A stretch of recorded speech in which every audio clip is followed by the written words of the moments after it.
I'm the killer, bring it back.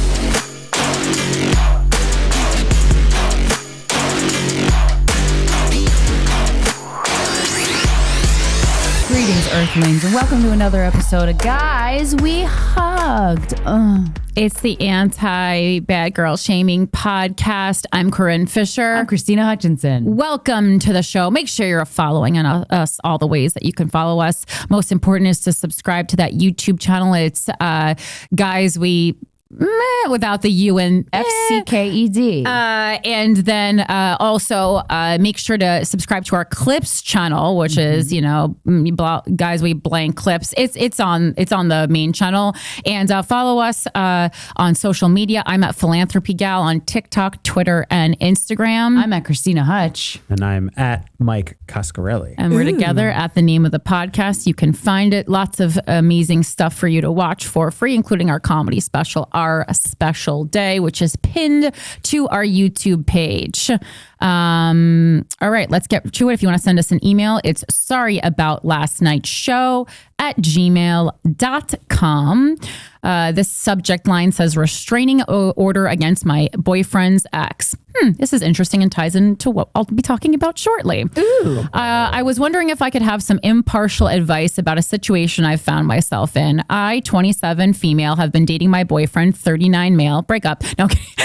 Let's call him Jack for about a year. That means you like him. Jack's a good name. We have recently moved in together, and it's the best relationship I've ever been in. He treats me so well, and we're so in love. It's almost perfect, except for his ex, 50-year-old female. Let's call her Anna. Okay, 50. I thought that woman looked older in those pictures. Yeah. Jack and Anna were together 12 years, never married, and broke up 8 months prior to him and I getting together. Wow, 12 years. That's a long relationship. Until him and I began dating, he was working away for 2 weeks at a time and was only home for 1 week. As they have a child together, they were still sharing their house. Anna would just move to her parents for a week when he was home. Seems weird, but I have heard a lot of couples doing similar things while separations are being finalized. He began working in the city again at the same time we started dating. And so he moved out of their home and got an apartment. When Jack moved out of their home, he began to make child support payments to Anna, and they became financially separated. Anna did not know he was in a new relationship at this point, but when they separated financially, their relationship became sour. Important to note, Anna has not had to work in at least 12 to 22 years. Whoa. So I'm sure the concept of her having to find a job and start a career at 50 would be scary. Yeah. And it's also like, I'm sure Anna was working. She was raising the child. Yeah, that's a big job. Okay. I'm really sensitive to how like the new girlfriend talks about the ex-girlfriend, because it's always like you're completely taking the guy's side, but it's like you're also only hearing the guy's side of the story. Very important to know. I am fairly certain that they were broken up before we started dating. This is important later for 3 reasons. Okay. Number 1, when I was first interested in him, I found her Facebook account and she has set her relationship status to single. 2, I have a very close mutual friend with her. Okay. Oh, that's a nice way to start. And Jack had no issue with the mutual friend knowing we were together right from the beginning. And 3, when I first met Jack 3 months before we started dating, someone asked him if he was in a relationship and he said no. I don't believe he would have any reason to lie about this. A few months into our relationship, Anna found out who I was and began harassing me. Jack had been receiving harassing messages about our relationship for a while, but hadn't wanted to involve me. And she had not known my name until this point. A quick rundown is she was continuously finding new ways to contact me over social media. Every time I blocked her, she would use a different social media to harass me.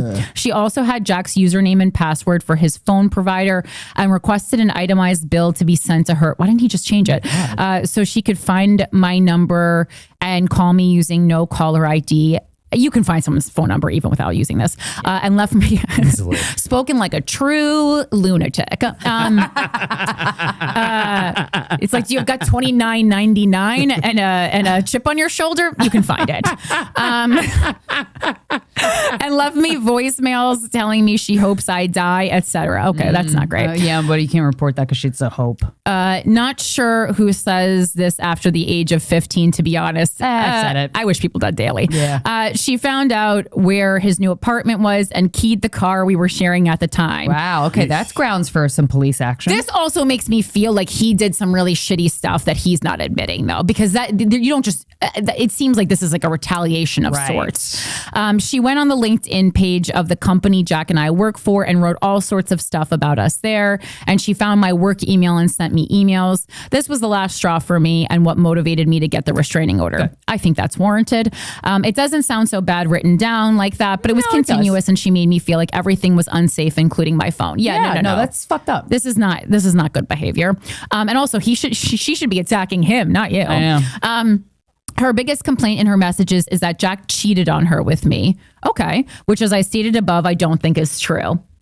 Why? Why do you not think it's true? Right. Well, she said the Jack reasons. said it wasn't. Well, and the mutual friend said something. I don't know. I feel like this level of anger... Something happened. Yeah. This level of anger doesn't come from nowhere. Because you're also not with somebody for 12 years who's psychotic. Right. Exactly. And it's to me, trust was breached in some way for this level of reaction from anyone, especially a woman, though. Yeah. Perhaps she's no fury. Yeah. And also just the way you're writing it. I know you don't mean to be like this, but it's like classic.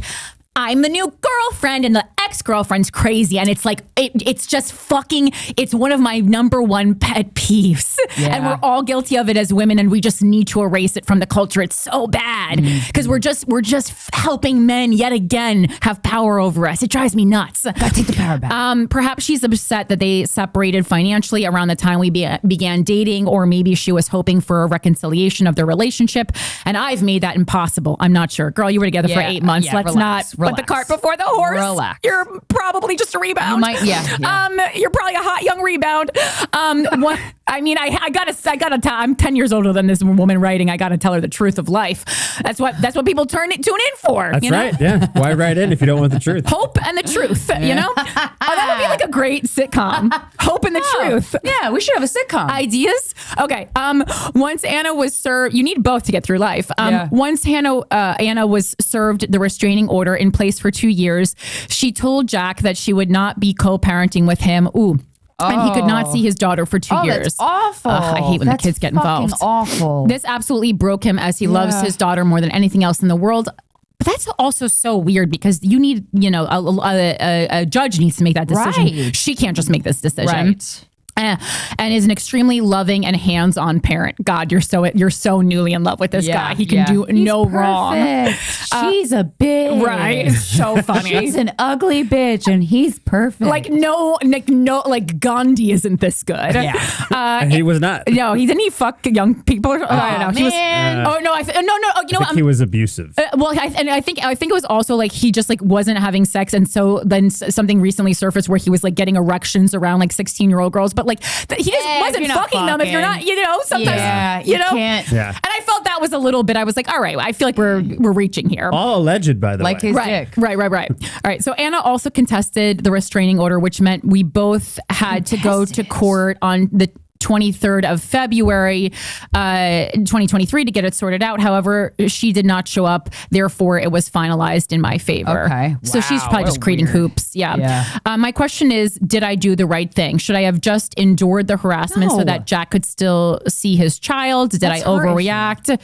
No, and also, as usual, where's the man protecting you whose fucking real actual problem this is in this situation? Yeah.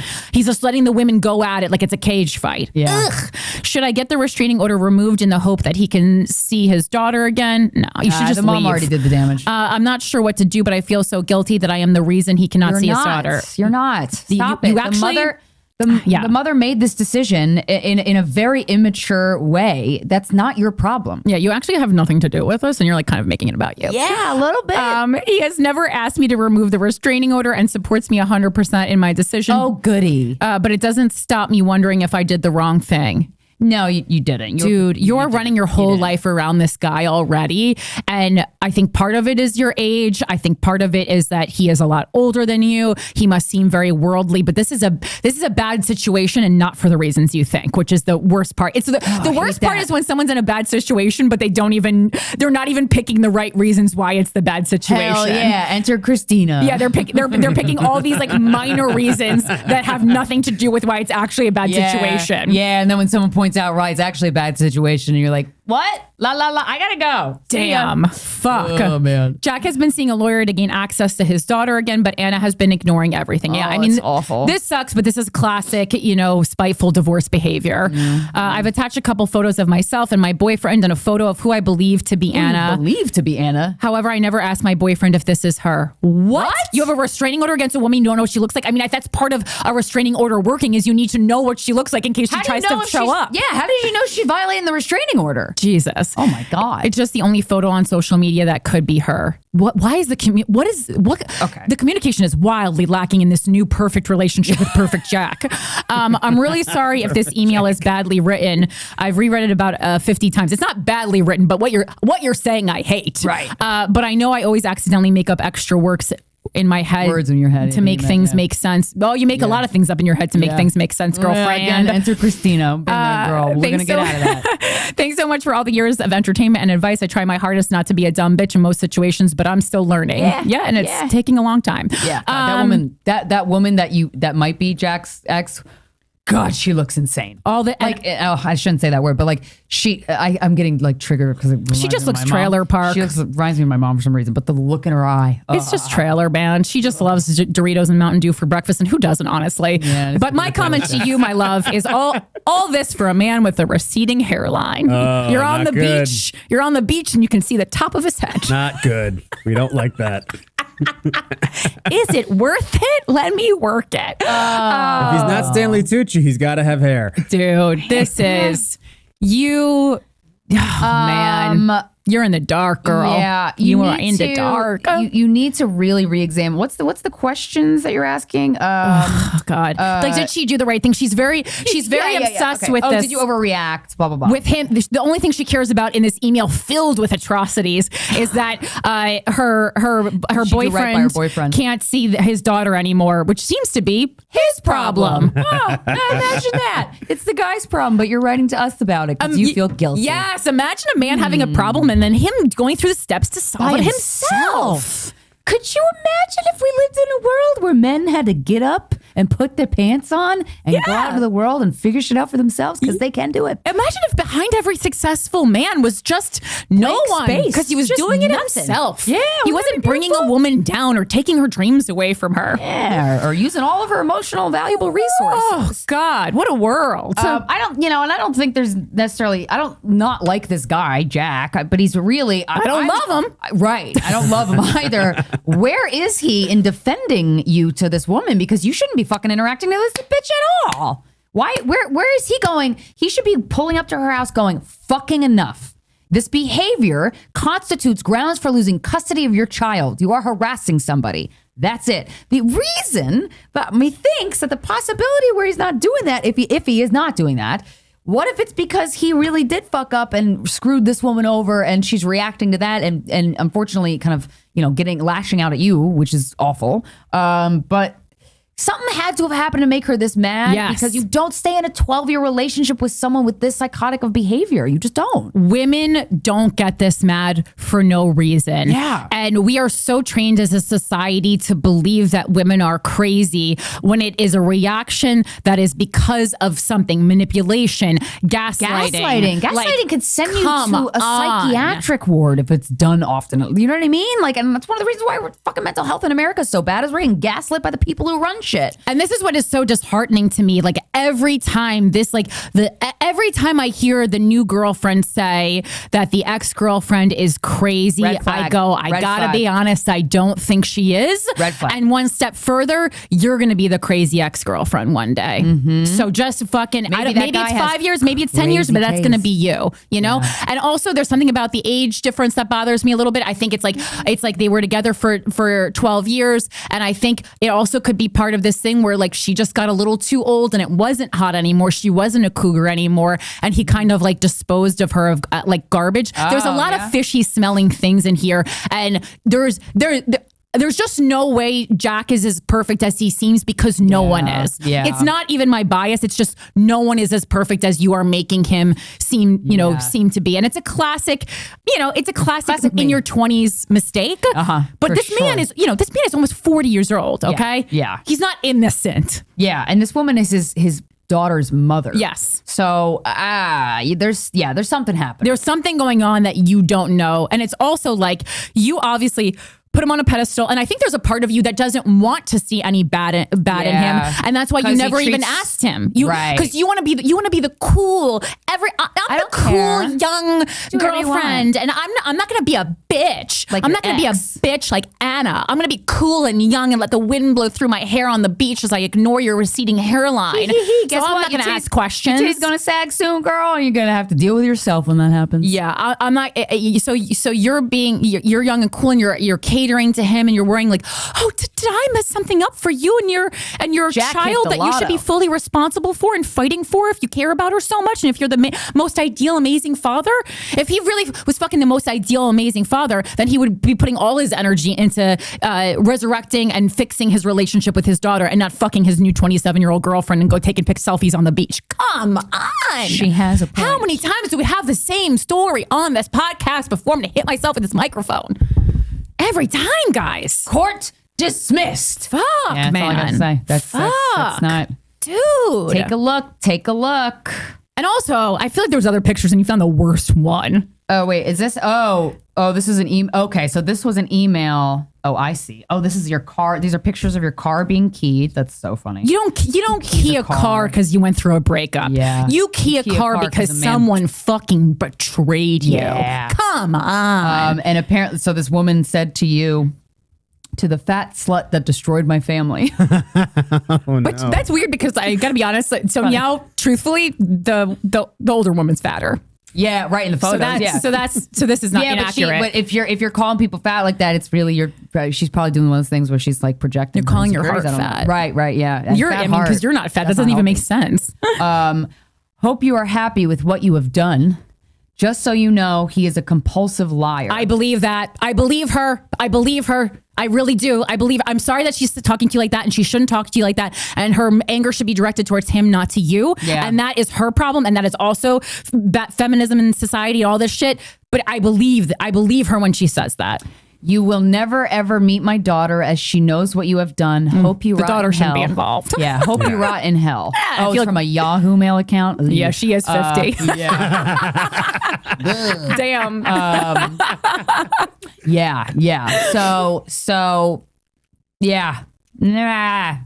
This is into shit. This is very toxic, and there's and again we see this every time. So I feel what like is this happening? guy is sitting back while the car's getting keyed, going, "Oops." This happens every fucking time. How many times have we gotten an email where the guy steps back and lets the two women who duke it out over him? Yeah. Every single time it's the same fucking scenario. Yeah. Every time, and guess who loses? Both of the womanhood, women. Yeah, feminism. While the guy gets to fuck and get his dick wet and no consequences for his action. Every single time, so guys. We're gonna have to we're gonna have to not do that anymore. Also, you're 27. You don't want to date a single father. Come on. He's got way more worse qualities than that. I mean, he's also like not even in charge, but I mean, I think 27 is a little young. I don't know. Yeah, I mean, it's just really, something's up. You're not going to get to go on the vacations you want to go on. Yeah, and this guy is living it up, and he's masquerading it as like, oopsies, these just circumstances I'm a victim of. You guys should fucking duke it out. Yeah, I support you 100% in filing a restraining order that I'm doing nothing to stop this behavior from the woman I've been with for 12 years. Yeah, and I really want to know where he has stepped in. Where has he stepped in to defend you or to just tell this woman to knock it the fuck off? And if he hasn't done that, please know that that's a fucking red flag. That you've already gotten the law involved. If he's not going to say that because he knows that he abused her emotionally. Do you know what I'm saying? And this woman's actions do seem that of an emotionally abused person because psyches are delicate. So it's also anytime someone writes us an email like this, where it's like been a pretty short amount of time that they've committed to their partner and they've had to put up with so much already from this other party. It's like, this is never going to go away. They share a child together. They're linked for life, boo-boo. Yeah. Is this the life that you see for yourself? Yeah. Damn. I hope not. Damn. You got to rethink, girl. I just don't. I mean, that guy he looked like a like the star of like a sitcom, but not in a He good looks way. like John from John and Kate +8, but like that like level of like Pennsylvania John's suburban Asian. dad. Yeah, I guess, but like to me, John embodies this like Pennsylvania suburban just dad. like a regular guy that you could collar, find anywhere. Polo, yeah, Your yeah. boy, you see, nothing special. You're getting a law involved for a regular guy that you could find anywhere who doesn't even have your back. Just say that to yourself a bunch of times. Yeah, replay this Come on, Replay dude. At least have abs if you're going to throw your whole life away. True, it's worth it. This is insane. Insane behavior. But you know what's not insane? Coming to see us live on the road, okay? Boston, Massachusetts. I'm doing Laugh Boston April 14th and 15th. Edmonton, Canada. I'm at the comic strip. If I could ever find a flight that's less than $1,000 to get to your fucking town, April 20th and 22nd. Detroit, Michigan, House of Comedy, April 28th and 29th. Philly, I am recording a debut stand-up comedy album at Helium in Philadelphia, May 11th, 12th, and 13th. Tickets for all of these shows can be found at KrystynaHutchinson.com. And you can also subscribe to my Patreon, where I do up to 4 group Zooms every month where I can give you advice. We share what's happened. It's like a group share kind of circle thing. A lot of times people use it to trauma dump, but honestly, it's healthy because just fucking get it out. It's nice to have strangers listen to you and then you move on. So patreon.com/KrystynaHutchinson. It's just $5 a month. Dublin, Ireland. Those tickets keep moving. Thank you so much. I appreciate it. Make sure to get on it if you're coming. Again, one show only at Whelan's, the 3rd of April. It's coming right up. Tickets are available at CorinneFisher.com. Just click on live and you will, that's the only link I have up because that's the only thing that I'm announcing right now. And so make sure to come to that. It's going to be a jolly good time. My bestie, Dr. Thomas Whitfield, will be there answering your questions. And he's a real therapist, guys. So he can really give you the professional advice that you're looking for. I don't know. I think we'll be a good tag team. I'm interested to see how that goes. Obviously, we've been friends for, oh my God, how much? Where our friend anniversary is coming up. Is it 20 years, I think? Wow. How old am I? Now, it's almost your silver. Yeah. It's our 20-year friend anniversary is this summer. We got a big event in store. So a boat might be involved. Nice. But we've been planning this for a while because we do like to torture our friends by bringing them together to celebrate us. And we thought maybe they should be waterlocked for this one. That's so funny. If you're not by this time, the ship sets sail to our celebration of us. Oh my God. great. Oh my God. And Without a Country is my weekly solo podcast where I break down the news for you. I let you know what the things that you need to know that week to not be a dumb bitch in the sense of the world. I really am proud. We're like always ahead of things that are happening. Fucking Joe DeRosa and I were ahead of COVID, which I'm really proud of, and how bad and big that was going to be. We were also, I was also like right on top of these drag bands before anyone was talking about them. And then Jon Stewart stole my thunder. But I'm glad. Bastard. No, I'm glad people are talking about it now because these bills are getting passed right now. So make sure to subscribe to our YouTube channel. It's at Without a Country, and we also have an Instagram, Without a Country. All right. Okay. So, did you have anything else? Well, I just wanted to talk about, speaking of those bands, it is so royally fucked. In Tennessee, they passed a bill where if you do drag and a child sees you, and there's a lot of ambiguities with laws, so they can fucking control you. And I don't really trust the Tennessee police. As you shouldn't. Yeah.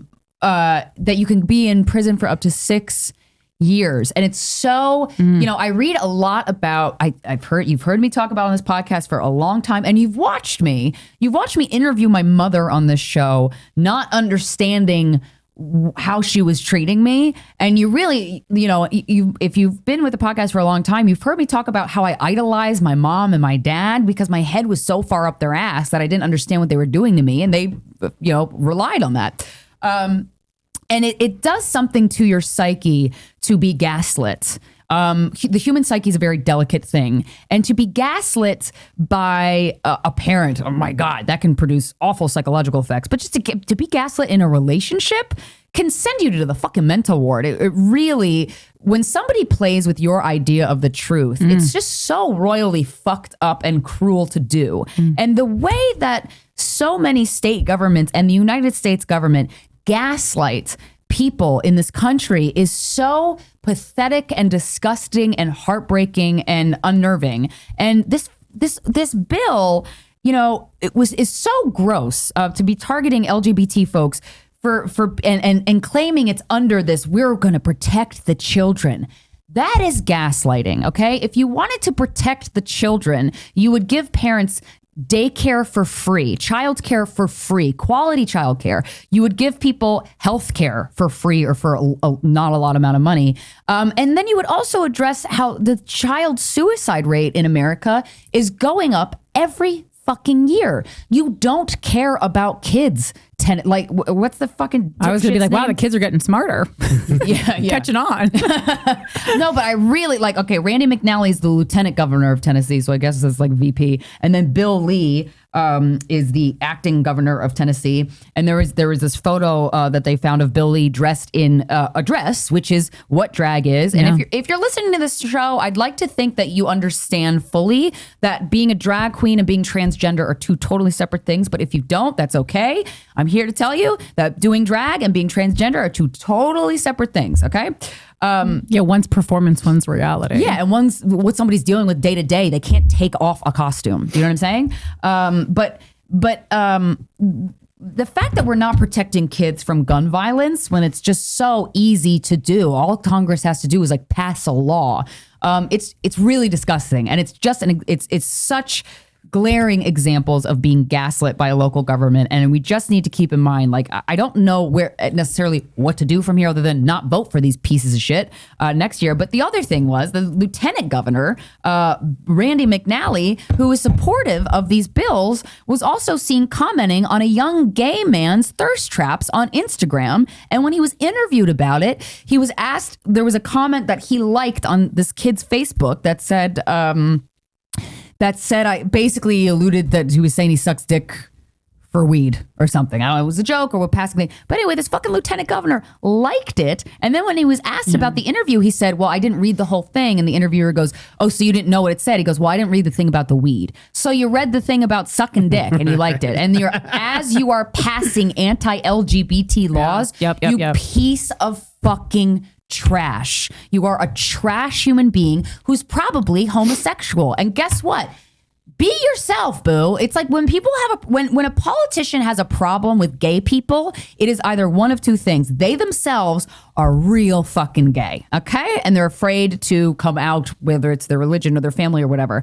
Or they're upset that somebody is living as their genuine self when they themselves cannot do that for whatever reason. Well, it has to do with their sexuality or freedom of expression or something. And so I just want to remind everybody out there that the gayest thing a politician could do is pass anti-LGBT laws. It's almost, there's lists and lists of senators that got caught in same-sex, with a same-sex sex worker in their fucking hotel room as they were passing this anti-LGBT legislation. It's just so nothing draws the attention, points a gay arrow at you more than banning gay stuff. Yeah. It's like there's no, to me, at this point now, what are you so fucking it's afraid basically of? a coming out party. Yes. It's and we ridiculous. should treat it like that. We really should treat it like that and say, hey, you're welcome to be yourself around here, Lieutenant Governor. That's like liberals just aren't good at reverse trolling. Anytime someone should be like, someone's congratulations on living your truth. Anytime someone tries to ban gay stuff. Yeah. Just put a YouTube video for I'm Coming Out, the music video. I'm coming out. Yeah. Again, it's not, legally, you're not singing it if you're singing it off key. That's what I've told myself time and time again. Them's the rules, Thank Chad. you. It's actually a different song. It's actually a different song. Yeah, so fuck you.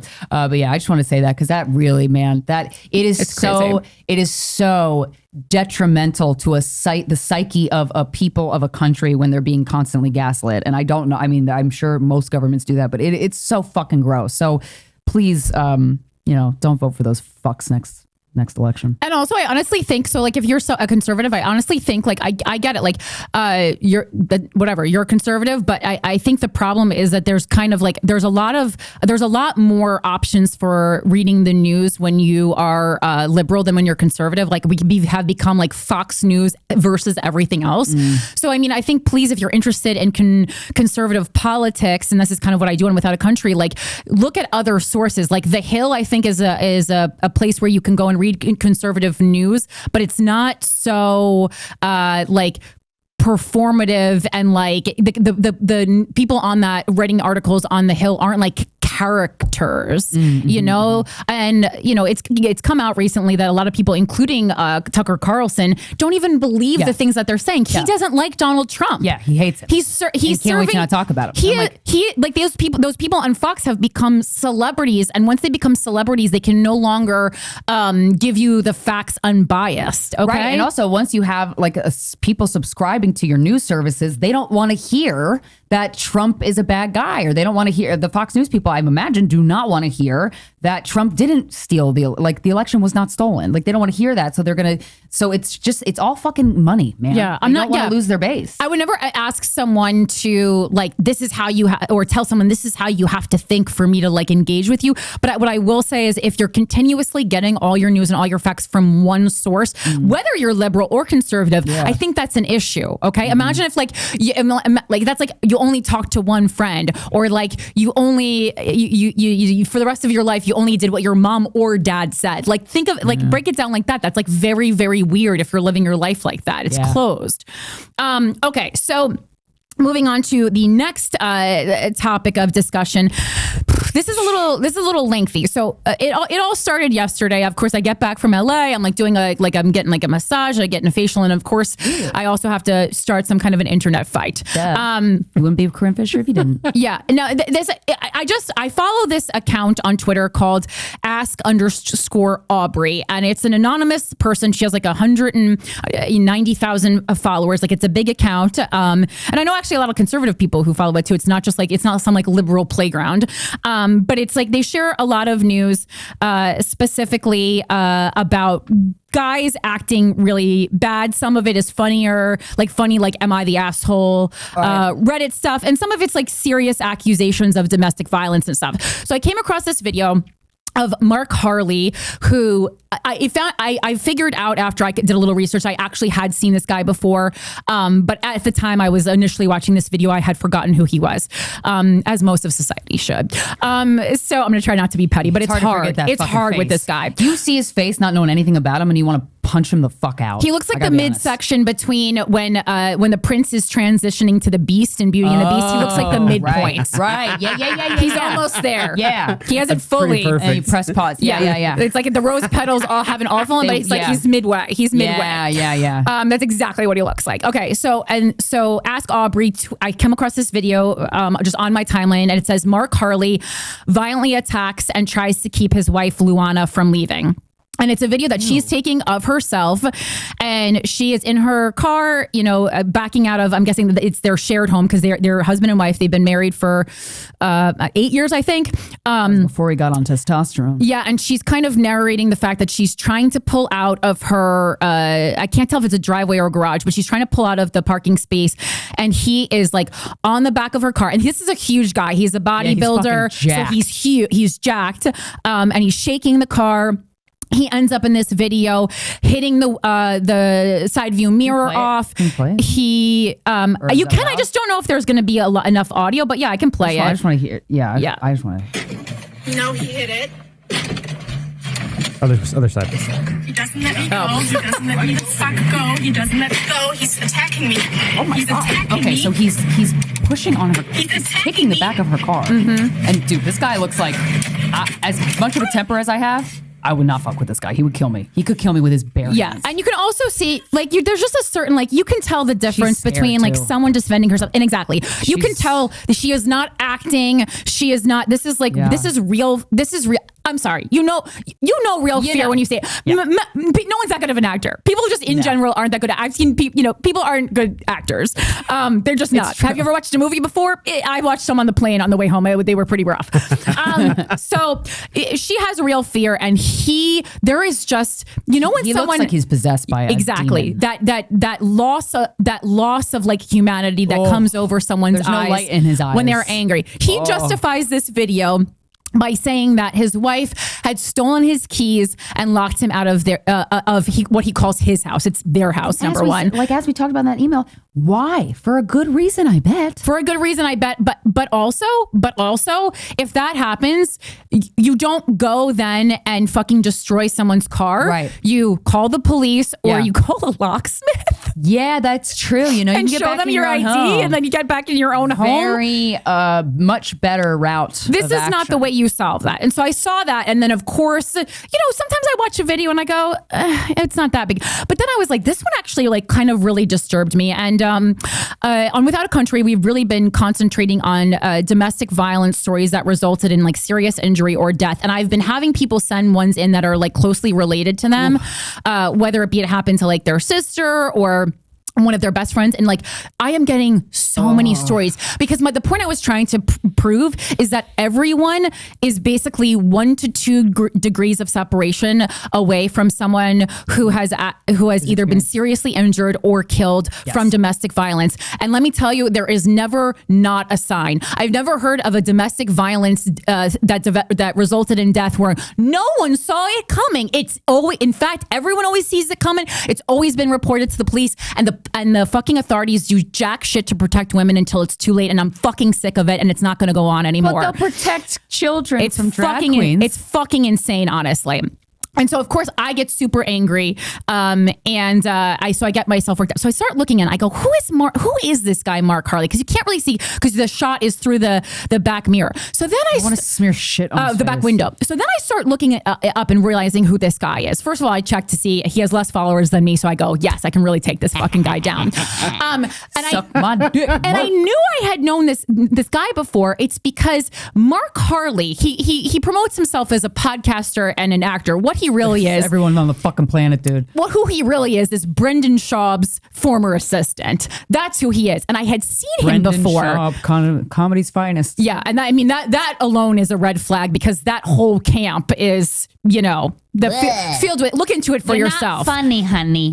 And then Maybe you're getting funnier. And then beyond that, I felt more reason to step in because this is a colleague. This is part of the podcasting comedy community at this point, an unwanted part, but a part nonetheless. So I go, I really need to get involved. And it was weird that no one else was talking about it, but this kind of just surfaced because I think basically what happened is Luana found out Mark was cheating on him. There was a lot of gaslighting involved.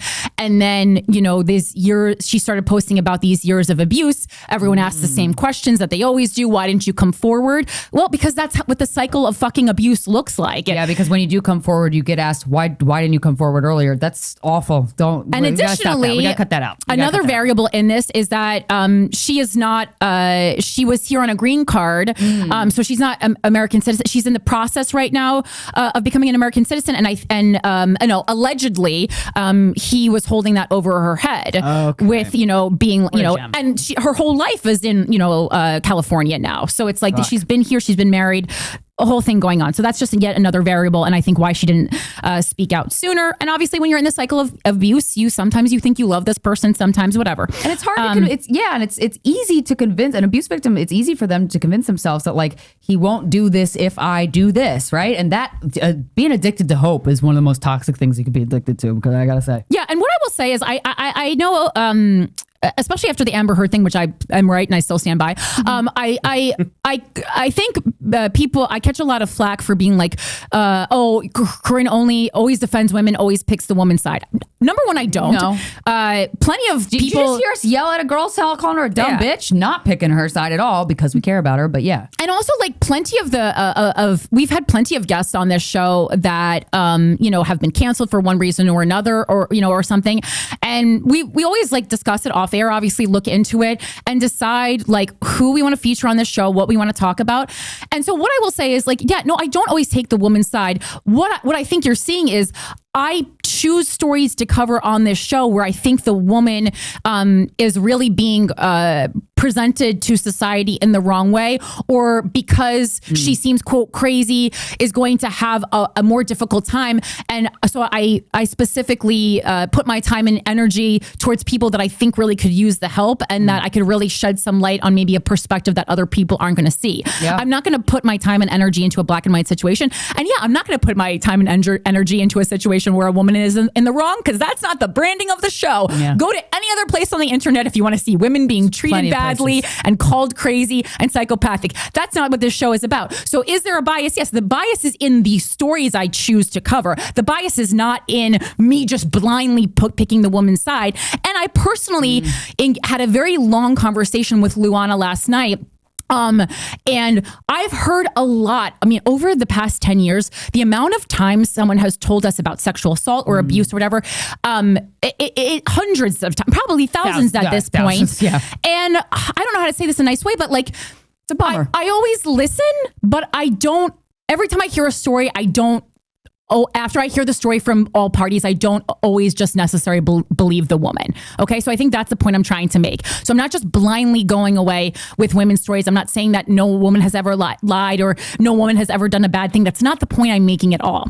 The point I'm making is that when I believe women, it's that I always listen to the story, hear it out, look at the facts, look at the situation, and really use my own discernment and the knowledge that I have acquired. Although it's not professional, I think I have a lot more knowledge on these kinds of things than other people. Yeah. From doing this show for 10 years with Krystyna, and then also from being a female comic and a woman in the world. Yeah. You know, that's 37 years under my fucking belt. Yeah, you see some shit. And so I'm not going to speak about the specific conversation that Luana and I had, because I did say that for her I'm very worried about her safety.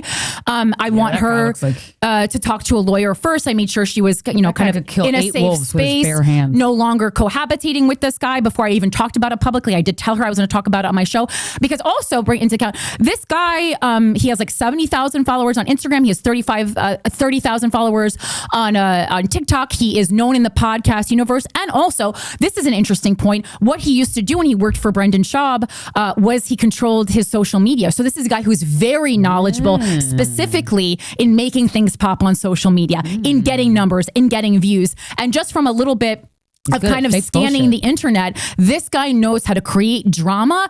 I purposely did not. I tagged him once, and then when I did a little more research on who he is, I purposely stopped engaging with him, because this is one of those toxic people who thrives on negative attention, and starting fights with people on the internet. And I already saw his people coming for me. These, a bunch of people with avatars that aren't their real faces. So these are incels. Yeah. And he has this a smaller following, but this very kind of Andrew Tate-esque, women are out to get us, women are cheating, lying whores, blah, blah, blah mentality. I know exactly what it is. I'm so familiar with it. I've heard from you guys for years, and I'm not even interested anymore. It's so funny. It's almost hack at this point. Yes. But anytime a man delivers that type of message directly or indirectly, all he's saying is a woman is holding up a mirror to my behavior. Yeah. And I don't like it. Yeah, and also he's known for playing victim, because even when Brendan Schaub fired him, he got fired. He got fired, and then he did this basically podcast press tour,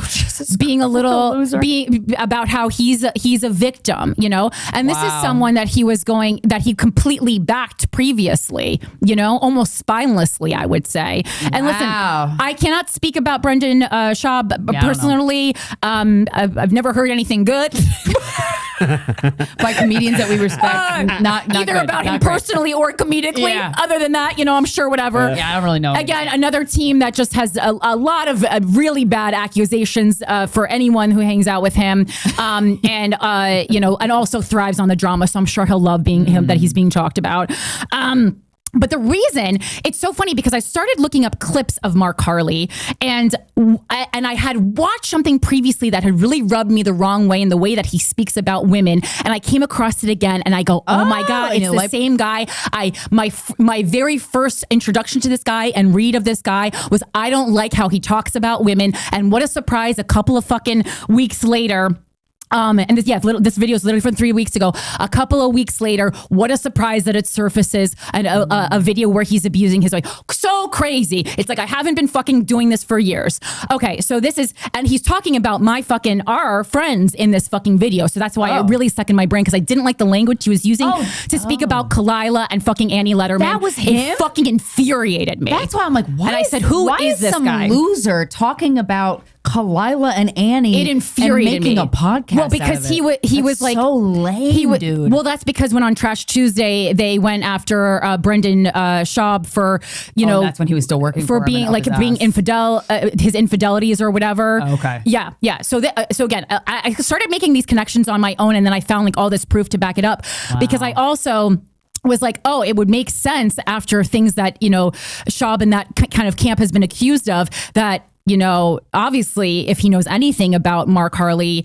allegedly abusing his wife, he's going to want to get him out of his camp because that's just pointing more arrows towards that line up with accusations that have already been made against Schaub. And again, this is all allegedly accusations, but there's a lot of video content also.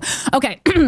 So that's so this is the footage. This is how I was initially introduced to Mark Harley, and this is some guy with like 449,000 views on this video. Comedy Enforcement. This guy who kind of breaks down podcast drama, which is it's so ridiculous, but a lot of people listen. It's funny. So this is Mark Harley talking about women. Well, she's my life before. Oh God! Sorry, there's an ad because I waited too long because I had it queued up. Sorry, blah blah blah. Would you like to connect this to the board? Well, she's very sadistic to Bobby. She, you can find Talking about compilations of Kalila. her attempting to humiliate him. I actually noticed it. I've seen him. Yeah, when they came out on. Let me just stop that. Very sadistic to Bobby. Right, and in this interview that he's doing, I don't know what the hell podcast he's on during this, but he's talking to someone who is literally in full clown makeup. Okay, Wait, really? Yeah. It's a guy like Fabio on methamphetamine. Yeah, he's one of the people on this podcast that's interviewing him is literally in clown makeup. Okay, and it don't look good. H3 podcast, that was really, I'm sitting there watching it going, look at the way that she emotionally steamrolls over Bobby. He's saying, I'm uncomfortable doing something. Please stop doing this. And she goes, no, don't be Bobby. And I'm like, that's classic abusive, manipulative behavior. She's remorseless. I've seen excerpts where she's essentially... Once Mark had confirmed that he was actually fired on his Instagram comments and on social media, his first appearance was on the Radabar show. Now, this was through a the host of the thing talking on the phone and on camera, but it was a pretty interesting conversation. So I want to go ahead because I hate this guy's commentary. Yeah, actually pretty. Mark Harley is not holding back and is going for blood. At some point, she did bring up my name. She was like, oh, your little friend Mark. And also, during that time, I think I mentioned something about how this is what really like almost could have potentially set things in motion, like for Kalila to get upset because I mentioned like that she was some other dude in Hawaii or whatever. And now like that made Kalila think that like Brendan was going to release, like, but like, oh, no, but I just wanted to like expose you for being a two-faced. He said cons. We'll respond to this. Okay. Yeah, never trust a guy that talks about a woman like that. Yeah. So it's just he hates himself. It is the way he is speaking about women. He goes on to he to talk about Annie Letterman in a very listen. Of course, men can talk openly about disliking a particular woman because of her behavior, of course. Yeah. But what I will say is that over time, as you live in the world more years as a woman, you will be able to decipher the difference between someone talking about a woman because she is a bad woman and someone using language that lets you know that he hates all women. And that is what I got from that. Again, and I saw that video weeks ago, before I knew anything of these allegations. And to me, he was just a blip in passing. I didn't really know who he was at all, but it just stuck with me because I really fucking hated the way he was talking about these women in life where I've heard a guy refer to a woman as a cunt, but in a way that I'm like, it goes through my bones. Cause I'm like, we all know situations where a woman, if a woman or a guy is being a fucking cunt and you talk about it, it doesn't feel like that when you hear it. And that, he's also doing the classic manipulative behavior where he's talking about how another woman is being so bad to her ex-partner because he knows what he has done and he's setting it up for himself the same way we fucking saw Dalia talk about how disgusting fucking underage girls and stuff. These men always let you know who they are through the fears and the things that they talk about and the things they disparage. The same as you were talking about it's always the most gay closeted people who politician it's the politician with the most LGBT legislation that's the fucking gayest. It is every single time, guys, and it lines up perfectly. He's talking about, Kalila's manipulative, all this stuff. Oh, Bobby Lee is the victim. And again, both Bobby and Kalila are my friends. I'm using this as an example of how Mark talks about women. Yeah. That's all I'm getting out of this. I don't want to get involved in any of that other shit. I do want to take Mark Harley down, though, and I'm not going to sleep until I do it. Additionally, She mean business, boy. Additionally, I got so many DMs. So I, of course, kind of like before I really even looked into it fully, I just got so angry. I posted the video from Ask Aubrey on my Instagram because that's where I get a lot more traction in the stories. And I tagged Mark Harley. He's at Hella Mark Harley. He has a lot more followers on Instagram than Twitter. He has like no Twitter following. So I tagged him there because I wanted him to know. I wanted him to know. One of your colleagues knows. Oh, he DM'd me. He sent you videos? Within seconds, he replies to me with 1, 2, 3, 4, 5, 6, 7, 8, 9, 10 videos. Wait, have you watched them? Yes. I watched every single one of them. Are they two camera to you? No, God. And so they were all videos that he took of his wife, Luana, or, estranged wife, Luana, quote, abusing him. Okay. And they are, some of the, again, allegedly from my own eyes. How defensive for a person who's not guilty. Oh, yeah. Number one, the fact that he saw a tag from me within moments just shows that he is pathetic. And also that he knows that he fucked up and he needs to be on watch. Okay. This is a guy who's worked in social media. He knows what's up. Oh, right. Especially if you're getting tagged by someone like me with a blue check mark, you're in trouble. I've never engaged with him before. I'm sure he knows it's never a good sign when the guys we fuck girls tag you. Okay. No. Oh no. And again, unless you've been on our show and we're just promoting it. Right. And immediately I kind of start getting this feedback from his camp that it's like, oh, of course, it's, Corinne always just picks the woman's side. This is who you are. You're a clown, blah, blah, blah. Same shit.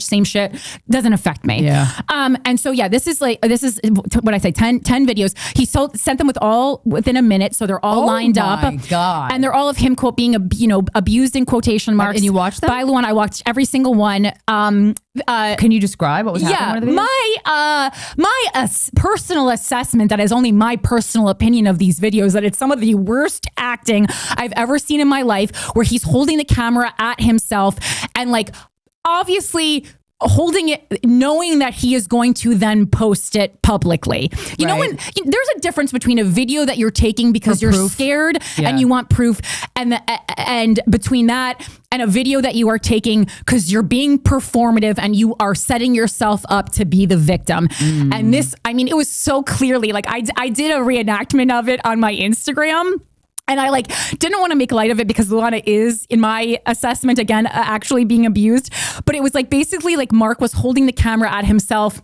And then he has the long hair. So he was kind of leaning into her holding it and then going owie, ow, you're hurting me. You're pulling my hair. That's what Mark was doing as he was letting Luana, as if this guy. Was Luana pulling his hair? Yes. Oh. But it's obviously reactive abuse from years of gaslighting. Right. Also, this guy is built like a military tank. Yeah. And it was interesting because some larger guys DM'd me and they were like, well, I do believe that a man of his size can still be physically abused if he's being emotionally abused. I don't not believe it. I don't not believe it, but goddamn, you want us to whip out some statistics? I don't think this is the case here. And again, based on my conversation, which I don't want to let too much, I've talked to a lot of people who have been in situations like this, and when they just kind of seem like it's not really believable, I don't bring it to the show. I don't feature it on the show. Yeah, I can't help everybody. Spend 20 minutes talking but in this case, I had the most even-keeled conversation with Luana. Again, we've never once interacted before. Also, I felt obliged to help her because she has no following. She has 4,000 followers on Instagram. She's a private person. Yeah, so she's not in the entertainment industry? No, oh, okay. And so she can't make a big stink online and people are going to give a shit. And I could tell, kind of from what she was saying, there was even parts where she was kind of I would say has he done this or whatever, and she would be like, no, he's not kind of that kind of abuser. She wasn't just going along with whatever I said. Right. She was very specific about the type of alleged whatever abuse. I'm just using that for legal. I 100% believe her. I'm using it to protect myself legally. about the alleged abuse that she was going through. And she definitely said no to things that I, just asked based on my experience with domestic violence survivors. And she even still had that kind of like survivor mentality of like, I thought this was my fault. And, even like she started telling me about some like other aspects, other like I don't even know. I want to protect her Characteristics of the other relationship? specific types of abuse that were involved. That I kind of pointed out why he might have been doing them, and they were things that she interpreted as like, oh, it made her think that he really liked women. When in reality, to me, it seemed just like manipulation and control his behaviors. Again, I have to be really careful with my language because the last thing I want to do is try. This is not like. In fact, I really feel like I'm probably putting myself in danger by doing this. I actually got a lot of DMs from famous colleagues. You know you're in trouble when all of a sudden your Instagram stories skyrocket and it's all blue check marks. Oh. You know you're in trouble. You know you've tapped into something. And a couple people specifically said like, you're really brave and like I hope you're okay and I'm worried about your safety. Holy Which shit. just to me is like, again, I'm not in LA, but like saying like this is a problem. And that's why I kind of wanted to speak on it immediately because I need the assistance of the listeners. I know there's journalists watching. I need backup. I can't handle this by myself. But I thought that it would be, especially because it's like part of the community. And as you've heard the past couple of episodes, I've just really been worn down by the soulless people that I'm surrounded by. And I couldn't very well, and I knew exactly what was going to happen to her when I looked at her. She's hot. She has bikini pics up. That's going to be she's not she's not American. All the she does sometimes seem a little erratic, probably from being gaslit for 8 years. In some of the videos, but even in the ones that he's using to incriminate her, which is this series of 10 videos that he replies to anyone who tags him with immediately. People with no blue check mark and 2,000 followers DM'd me and said I spoke out about Mark Harley, and within moments he sent me this same series of 10 videos. If that is not a bullshit omission of guilt. Oh my God. We've been around the block, boo. You're stupid at this. You're so fucking pathetic. The way that he responded to me manically, immediately with just 10 videos and no words. The behavior scared me, and the behavior showed me that you are manipulative and you are controlling. I felt that through DM and interaction, my first interaction with a man that I've never met. That is what I felt it in my fucking soul. It was a very scary response, and I immediately said, I'm not going to one-on-one engage with this guy because I don't know who he has on his team. I have heard allegedly he has like a team working with him to kind of help him on social media. He's already. I wonder if Dalia has that. Again, allegedly. Dalia's dad is very high up. He definitely has a team. Producer. So what's happening now is Mark has moved on to the woman that he was cheating on his wife with. They are now together publicly. She's an aspiring podcaster. She does have a podcast. I'm not going to shout it out because even though she is also trying to like get Luana deported. Oh my God. She because maybe she's convinced her that she's crazy. Yeah, in my assessment, this new woman is also allegedly, in my opinion, a victim of Mark's abuse and has been kind of being groomed to be this next person. Her podcast is actually about women being abused and stuff because she has experienced that previously. Perfect prey for such a person. So this to me, kind of like every time I would think of like, oh, this is probably the strategy he's using, I would find proof to back it up. Damn. Then if you go on Luana's Instagram, if you go on Luana's Instagram and it's the Luana Mancuso, she put a saved Instagram series of all the kind of the domestic violence and narc abuse, and it's from the past 4 days. So she saved it. This is the mistress and Mark. This is a thing from them. So they're ganging up on her, which again, as we read almost every email from the new girlfriend on Guys We Fucked, it's this guy finds a new woman to attach to him to then gang up against the old evil ex-girlfriend or ex-wife. And so I took a couple of screenshots again, just to kind of that I thought were important. she definitely has, she has her own videos of domestic violence and interactions and bruising. There's one with a bite mark on her side of her face. And she said to me, she's like, I know it doesn't look good because Mark has all this evidence against me. And there's this one video in particular of her having a panic attack and being arrested by the police.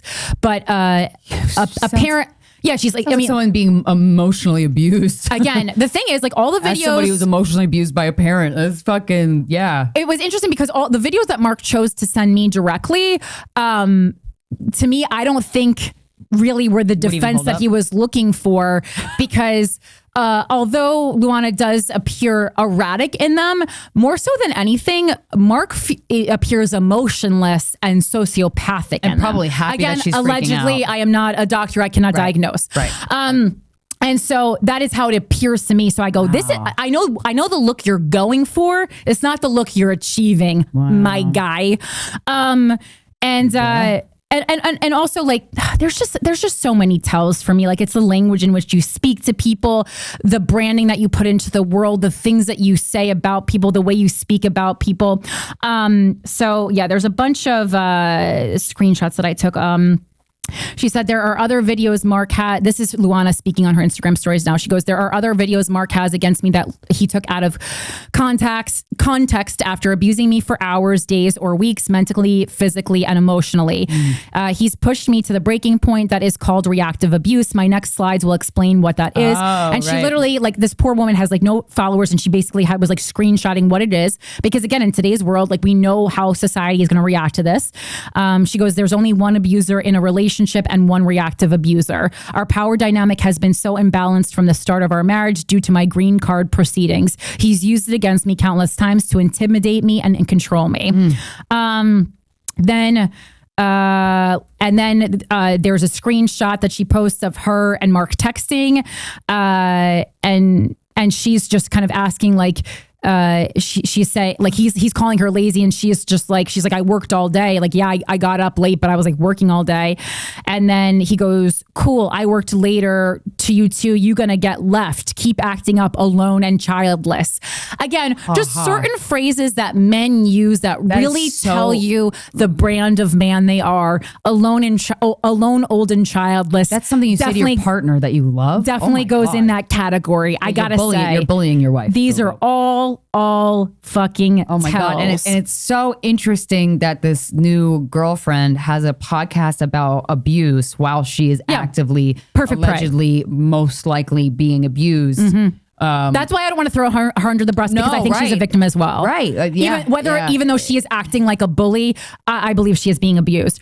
Allegedly, my opinion. Yeah. And so then Luana goes on to say, we were stuck in a cycle of abuse for most of our marriage. Mark began devaluing me almost immediately after marriage. He used the fact that I was on a green card against me since day one. Well, that's probably why you fucking married her. Yeah, so he could control my behavior. Yep. He'd film my reactions to his abuse and hold it against me. I'm not afraid of the videos he has of me reacting to his abuse because I know the truth, my truth. I began recording our arguments. That's spoken like someone who's telling the fucking truth, man. I gotta say, the truth does not mind being questioned. It was one of that. Yeah, it was one of like the most honest conversations I've ever had with someone who's like, because people come to us with this kind of stuff all the time. We've just kind of become this dumping ground. Yeah, and if it's a lot of times it will be a woman coming to us with these things, and I don't feel comfortable interacting with this woman it doesn't add up. Yeah, it doesn't add up, and I don't want to question you about something that's potentially really traumatizing, so I'm just not going to talk to you. Yeah. But that's happened a lot. Yeah. So I began recording our arguments for my own safety. I didn't get the opportunity to record the abuse to the extent that I wanted or needed, as he'd take my phone away from me, which she also told me personally. She's like, that's the problem. She's like, he has more videos of me because he always was able to take my phone from me when I started recording the abuse that he was doing to me. Wow. I have been in survival mode for so long. And I mean, it's fight or flight. Like when somebody abuses you, you would act with fight or flight. Like my therapist would ask me a lot with the emotional abuse with the parent stuff of like, what do you imagine hurting your mom? And yes. And of course, one of the reasons why when she showed up at my apartment years ago and I didn't let her in is because I said, if she walks into this apartment, she's not going to leave intact. Yeah. That's how fucking mad, because when it's emotional abuse, the way it seeps under your skin, and that like her reactions are 100% right. Like that reactive abuse thing, that is really, that's real, man. This woman in these videos, Luana, she is visibly distressed. She looks tired. She looks like she's been going filmed through this for days. She looks like she's been in like a prisoner of war, quite frankly. And again, I've been to some acting classes. No one's that good. I have been in survival mode for so long, and now I feel the only way to move on is to alert others so this cycle can come to an end and he can be exposed for who he really is behind the scenes. I will share on the following stories what he said to a third party about his abuse towards me. He at least expressed some self-awareness of his horrifying behavior. He knows who he really is and has to work hard at covering it up. The domestic violence thing, he was arrested in 2021 and went to 2 domestic violence classes to try to repair our marriage. He was recognized by people there from being an internet personality. So it got leaked online. He had admitted to abusing me. Our neighbors called the police on him, which led to his arrest.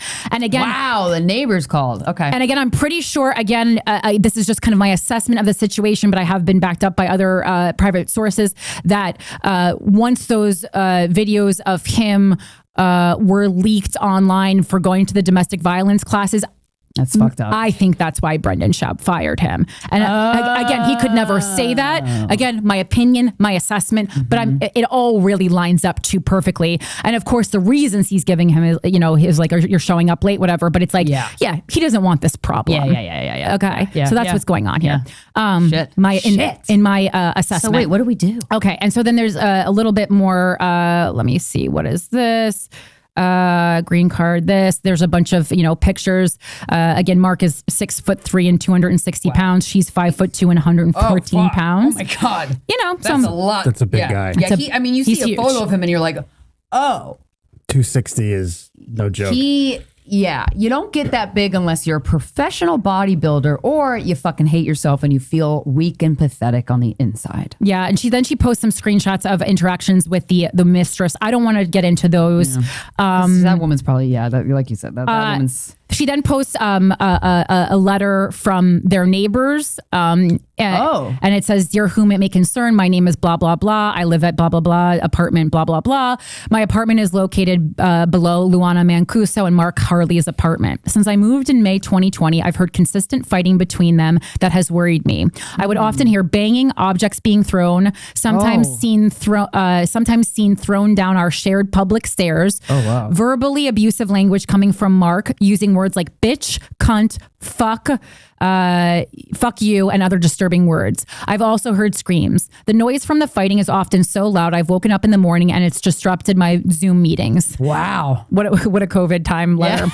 Afterwards, I always check on her to make sure she is safe and honestly still breathing. Shit. Again, I cannot tell you. No one's going to go out on a limb and say this unless it's true. Every fucking domestic violence story is the same. And the reason I want to talk about this is because I truly am worried about this woman fucking dying. I'm so worried about that. And I cannot, it's like enough people have died. And it's every time. The police have been called multiple times. Yeah. There's a letter from the neighbors complaining if they live in an apartment complex, which they often do. Like every fucking time. They just always wait for the guy to kill someone. Every time. Well, we don't have to do and that.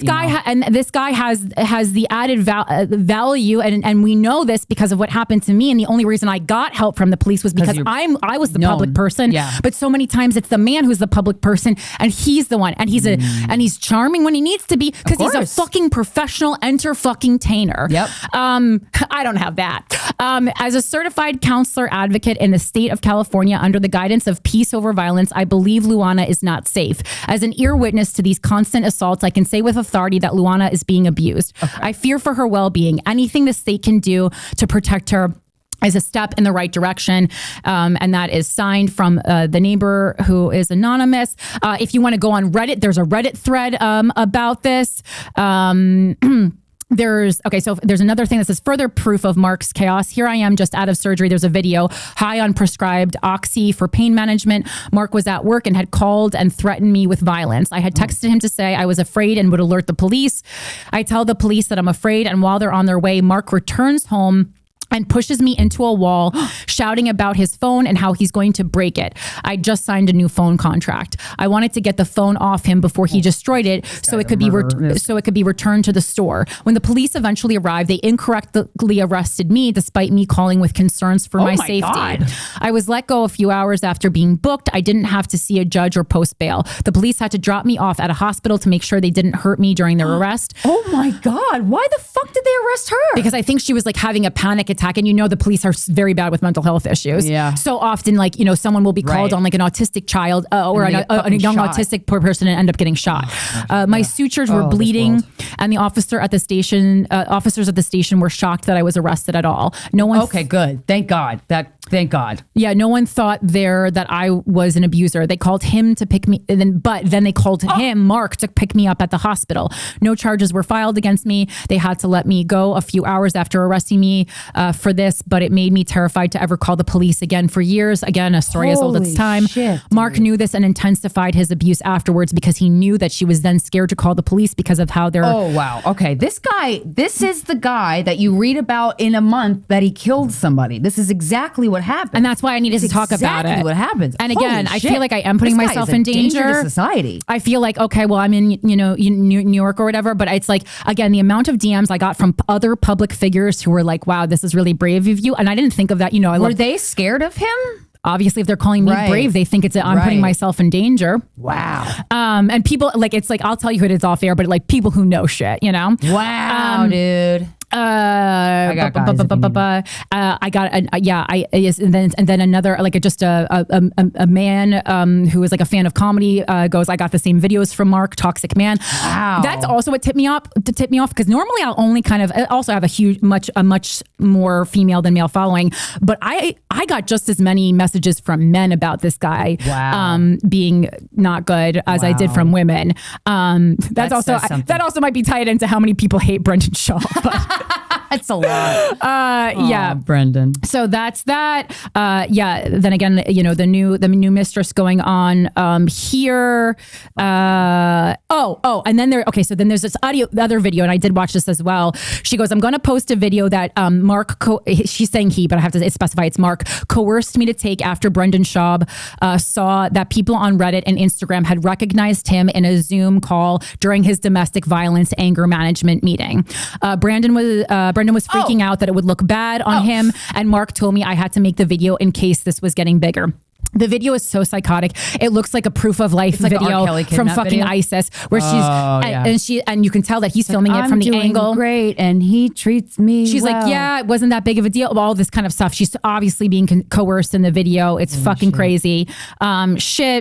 Wow. This guy's awful. Yeah, because he was worried about Brendan Schaub firing him. Also, if you go to Mark's Twitter, The best thing about Brendan Shaw is he fired that guy. So interestingly enough, the last thing Mark Harley had tweeted was a viral video of a woman throwing an Uber driver's belongings in the street and then assaulting him. So his whole MO is really women trying to paint abusing women. men. Right. He's really getting that. Right. He's really getting that out there. Yeah. Almost like he has something to hide. Again, if he does. Just my own assessment of the situation after doing this for years.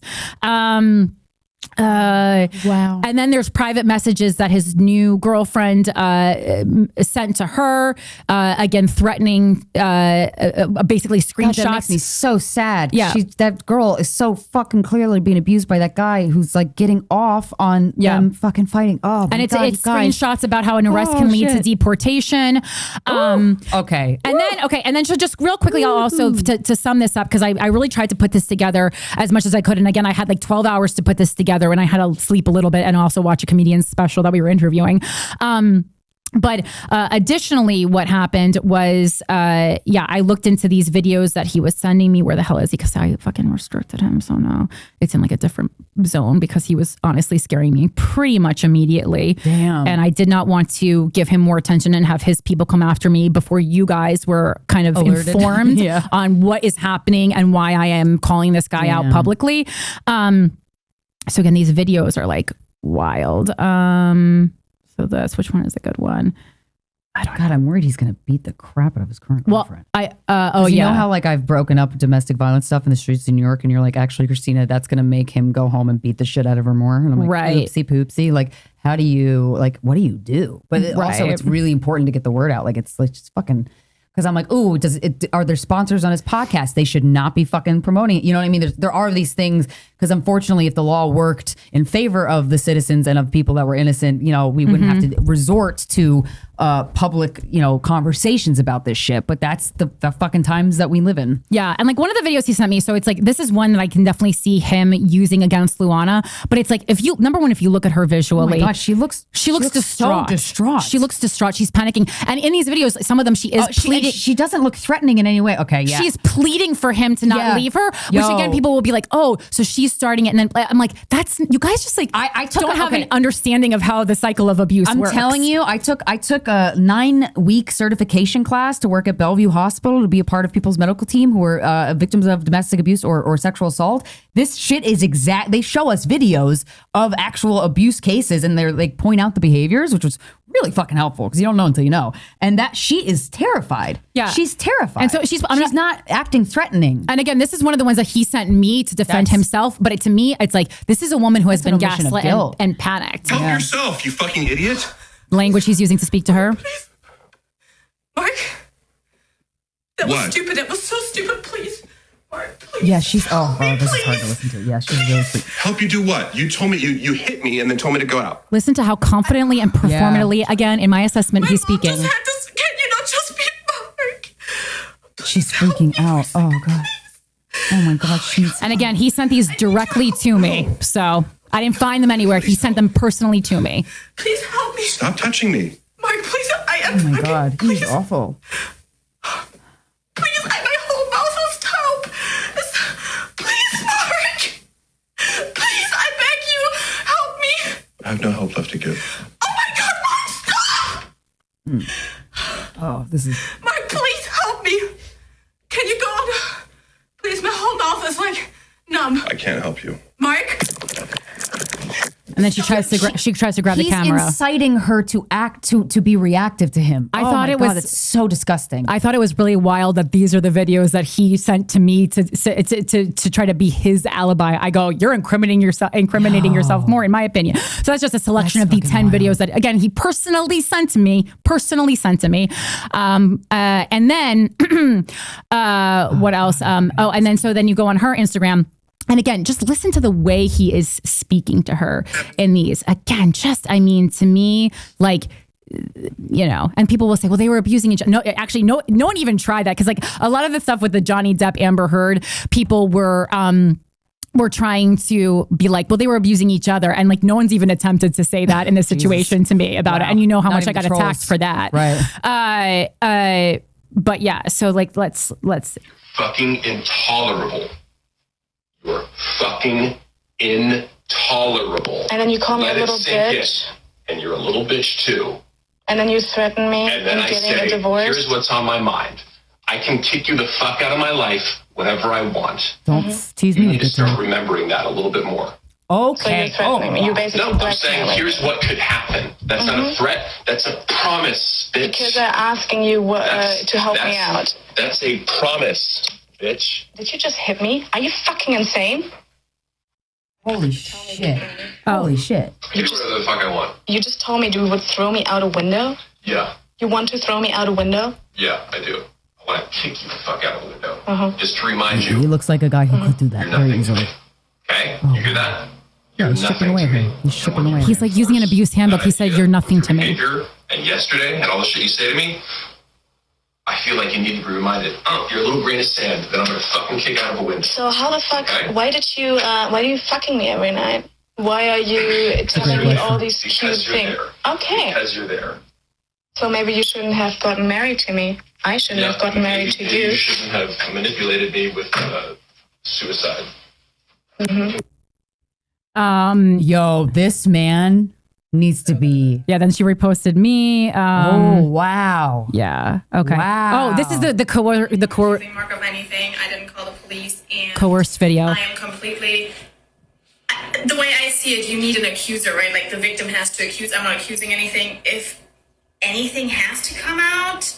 Okay, we were toxic. That's it. We were arguing. I don't think it's a big deal. I will not say anything against Mark, and I will not put him out there as an abuser. So.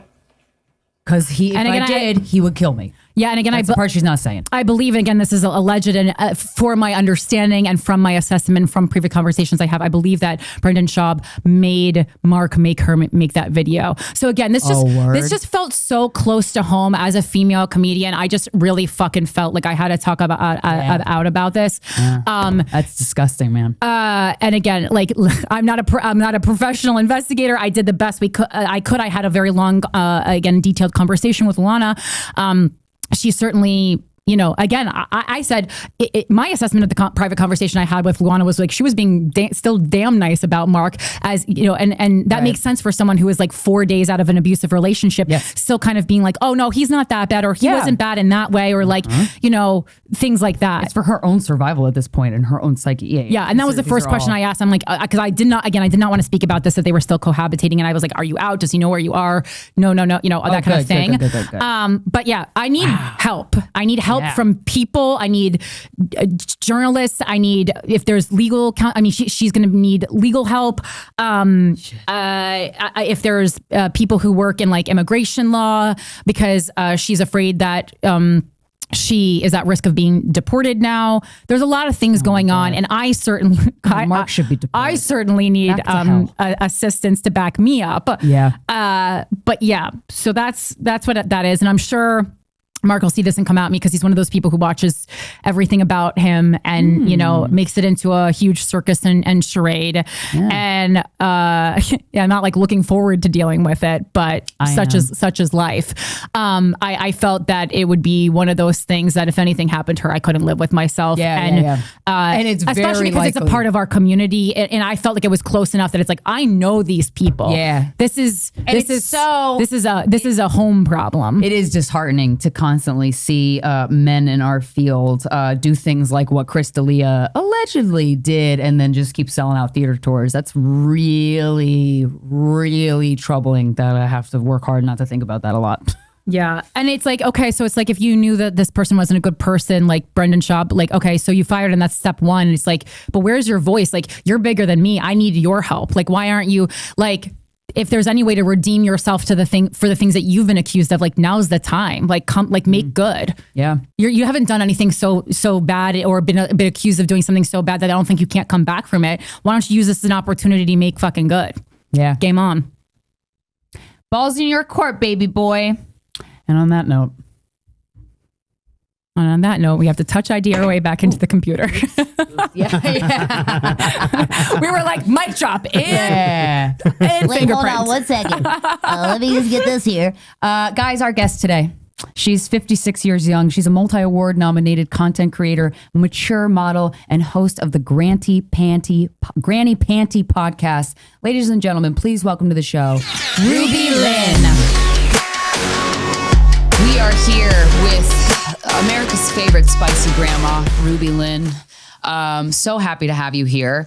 What title would you give yourself? I want to make sure. The title I use is GILF. GILF. Okay. GILF, that's GILF perfect. And MILF, but yes. either one. So I was gonna say you said you're everyone's you're a spicy grandma earlier, and then I was reminded of like the ageism of the porn industry, and I'm like, that's such like you're like anybody over 40 is a grandma, and then if you're over 60 you're a great grandma, but you actually do have grandkids. I do. So you're literally a grandma. So I'm like, oh okay, this isn't like an ageist porn industry thing. This is like literally your life. Because I think in other parts of the country also, like, I mean, like, yeah, we're not mom, but we're like lots of people 10 years ago were moms. Because I get so offended when people say like Happy Mother's Day to me, and I go, oh yeah, no, I mean actually possibly in a couple of years too old to be a mom anymore, a first time mom at least. So it's just we're on like New York time, Right. How many grandkids do you have? I have 9. You have 9 that's grandkids. so fun. 9 grandbabies. And how many children do you have? 5. 5. Okay. Wow. When did you have your Damn. first child? I was 27. Yep. We're a bit of a blended family. Okay. So I actually gave birth to 3 of the 5, Okay. but claim them all as my own. Okay. Nice. Yes. Oh, So so are you married currently? I am. Okay, nice. Is that Was that a secret? Yeah. you do some people who pay for your videos think you're not married? Is that like They part of the do. fantasy? Yes. I feel like guys would love a married woman. You know what I mean? Like, you know how like gay men love a guy who's straight? Like not all, but like some are like, ooh, I want to like convince you to take you on the other side. I feel like men would probably enjoy the fact that you're married. No one respects the boundaries of marriage anyway, so I wouldn't really They be don't. too concerned about it. They don't. But it's kind of, it's both sides. Sure. So they want to know they have a chance with you. Yes, exactly. So if you're married, they feel like there's no chance, although Yeah. they don't dig deeper to find out that we're ethically non-monogamous and we Right. each do our own thing. And so, it's just opens up a whole nother story. But That's fun. Have you been ethically non-monogamous most of your relationship? most of our relationship, all of it. Yes. Oh, wow. In fact, that was a requirement when I got divorced. I have the same story as most women do, was in a, abusive relationship, marriage that produced 3 amazing kids. And when I got divorced out of that situation, it was a requirement that my next relationship long-term be ethically non-monogamous. Nice. I was not going to get stuck in that. Okay, so it was a feeling of stuckness that you didn't want. Right. I just wanted options. Yeah. It's like, I may never take that option, but I want, going into this, I'm all about transparency. And so I want you to know that I might call that card someday and take that option. Yeah. So you wanted to be like more authentic to yourself in this relationship. Yes. That feels so much better. Yes. When you say, I will get to there's so many questions I want to ask you about your videos and your OnlyFans and all that stuff. Abusive, when you were in an abusive relationship, what, do you mind talking about? Like, was it physically, emotionally, all of it? All the above. All the above. And what was the thing that made you leave? Because I'm always interested in those points. I feel like we look at people in abusive relationships and we're like, how can you do this? But there's so many people in them that there's obviously a strong pull. I would say the day that I said, I'm not going to take this anymore is when one of my boys was physically punched by his dad. Oh, geez. Wow. Yeah. And so it was like, okay, you can wail on me and treat me and gaslight me and do all this stuff. But when you do that to your, 8-year-old child, 9-year-old child, not going to fly. Yeah. Yeah. And then did you have to have a safety plan leaving that relationship if he's violent? I did. And I got super lucky. I was a stay-at-home mom forever, like 8 years. Mm-hmm. And so I had been brainwashed by, my boys' dad, to think that I would never be able to get away. Like, you have no job. I have a job. You're nothing, this kind of thing. And luckily there was a mom at my school that I had become friends with. Our kids were in the same grade, and he became more and more, abusive in public, and they witnessed this. And she and her husband got me aside and said, this is not okay. And, they knew what was happening, and they helped me make a plan. Oh, that's wow. great. So it was good that they approached you. Obviously it helped. It helped to get you out. They're like, 'Cause I'm you always gotta talk what's the to a best thing to lawyer. do in those situations? Talk to a lawyer. Wow. What did he do in public? What a dipshit. Wow. Just, degrade me in public. And God. And I think it's like one of those things where you think, like, if this is what he treats you like in front of everybody, we can only imagine what he's doing when you guys are in the privacy of your own home. Right. And then he started to call me names and do that like in front of my parents. And so that was like, wow. And that was shocking to them because I'd kept the secret for almost 15 years. They didn't know anything about it. I think they might have had an idea, but it's wild. Like the human psyche is so delicate. And I don't think we really pay attention or give respect to that part of everybody's human psyche. I was watching a documentary about this girl's dad after he got out of prison, moved into the dorm room with her, or this Stolen Youth. Yeah. Stolen Youth on Hulu or Netflix, I think.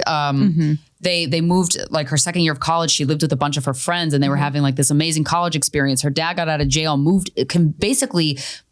pushed his way into staying at the dorm room, and then eventually created this like sex cult where he was super abusive. But it was so fascinating to watch how he got in, how he made people, he asked everybody, what's your trauma? And then he made them, and then he said things like, you didn't deserve this. And so they felt the safety and this kinship with him. And then the abuse, the physical and verbal abuse that this man bestowed on these kids, and they moved in with him after college. My gosh. So you go, oh wow, our human psyche, it's so vulnerable to being seduced by an abuser. It's wild. So it's so great to hear that you got out.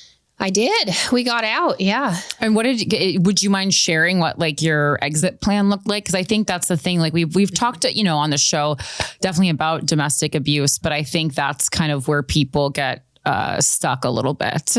Yeah. I mean, I had no idea what to do. And thankfully my friends at the time, they were on the internet. The internet was a baby back then. Yeah. Early 2000s. And they were looking, this is what you need to do. And they printed it out. And so, number one is go get your own bank account, at a different bank. And, number two was I went into our bank accounts and I took half of everything and transferred it over. Oh, incredible. He didn't pay the bills. He didn't know what we had. Wow. So I was like, okay. So I snagged half of what we had. Now, had it been a situation where you have a spouse that is involved in your finances and knows exactly what you have, I don't think you could do that, but definitely getting that bank account. Establishing financial independence. And then consult a lawyer. My friends pulled together, got me an appointment with a lawyer. And when I went in there and said, this is what's happening, he just laughed. He said, you will get lawyer? Everything. No. I was like, he laughed at you? Because I'm like, I'm probably going to have to, move and all this stuff. He's like, no, are you kidding me? Really? You're going to get everything. You've been a stay-at-home mom for 8 years. Yeah. You quit your career to stay home. Yeah. And he made good money, thankfully. So yeah. Wow. And then what was the look on his face when you said, we're done, and you did such a great job having this backup plan. So the second you could say you're out, you actually could physically leave him. Yes. So I actually got him out of our house, and I made sure my kids were out of the house and just said, we need to talk about some stuff. It was just so volatile that I'm sure he saw it coming. Okay. And I just said, I want you to know, I've seen a lawyer. Here's the thing. You really don't have a choice. This is your choice. What did he say? And he was pretty shocked, I think. Yeah. Because I was like, here's the deal. He was You're relying leaving. on you being weak, or you're not having that the gall in his eyes to stand up for yourself. Yeah. I was like, and here's the deal. You're leaving. I'm not leaving. Yeah. The kids are not going to change schools. Right. And so he did. He left. I gave him half the furniture. I bargained and said, I won't go after your retirement if you give me the house. And so, Did you have anyone physically outside your apartment for was there any fear that he was going to lash out physically during that conversation? I wasn't scared. I had finally come into my own, and it was like, my friends who had helped me, of course, were on speed dial in case I needed anything. We always did have a safety plan, that I would call them. This is what would happen. And so I wasn't at that point. I was like, no, this is happening. Wow, that's incredible. And so, okay, so where does the being a sexy GILF come in? Well, because you're really good at it. I was looking at your Instagram. I'm like, damn, this is great. Thank you. Your sexuality is I love the way that you express it. Well, thank you. So I've always been hypersexual, except for that 15 years. I had 3 immaculate conceptions. So did you guys fuck your ex? No, I mean, rarely. We had 3 kids. That was it. And you fucked 3 times, basically. Basically, wow. I feel like that was it because he was not very sexual.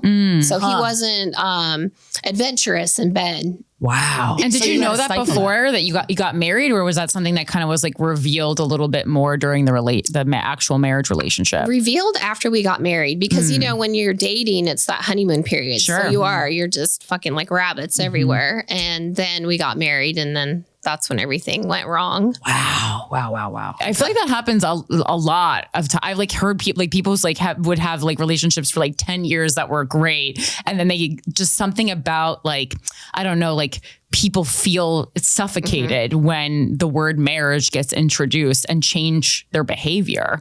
I mean, don't get me wrong. I was an idiot. There were definitely red flags. Sure. I look back now and I'm like, oh my God.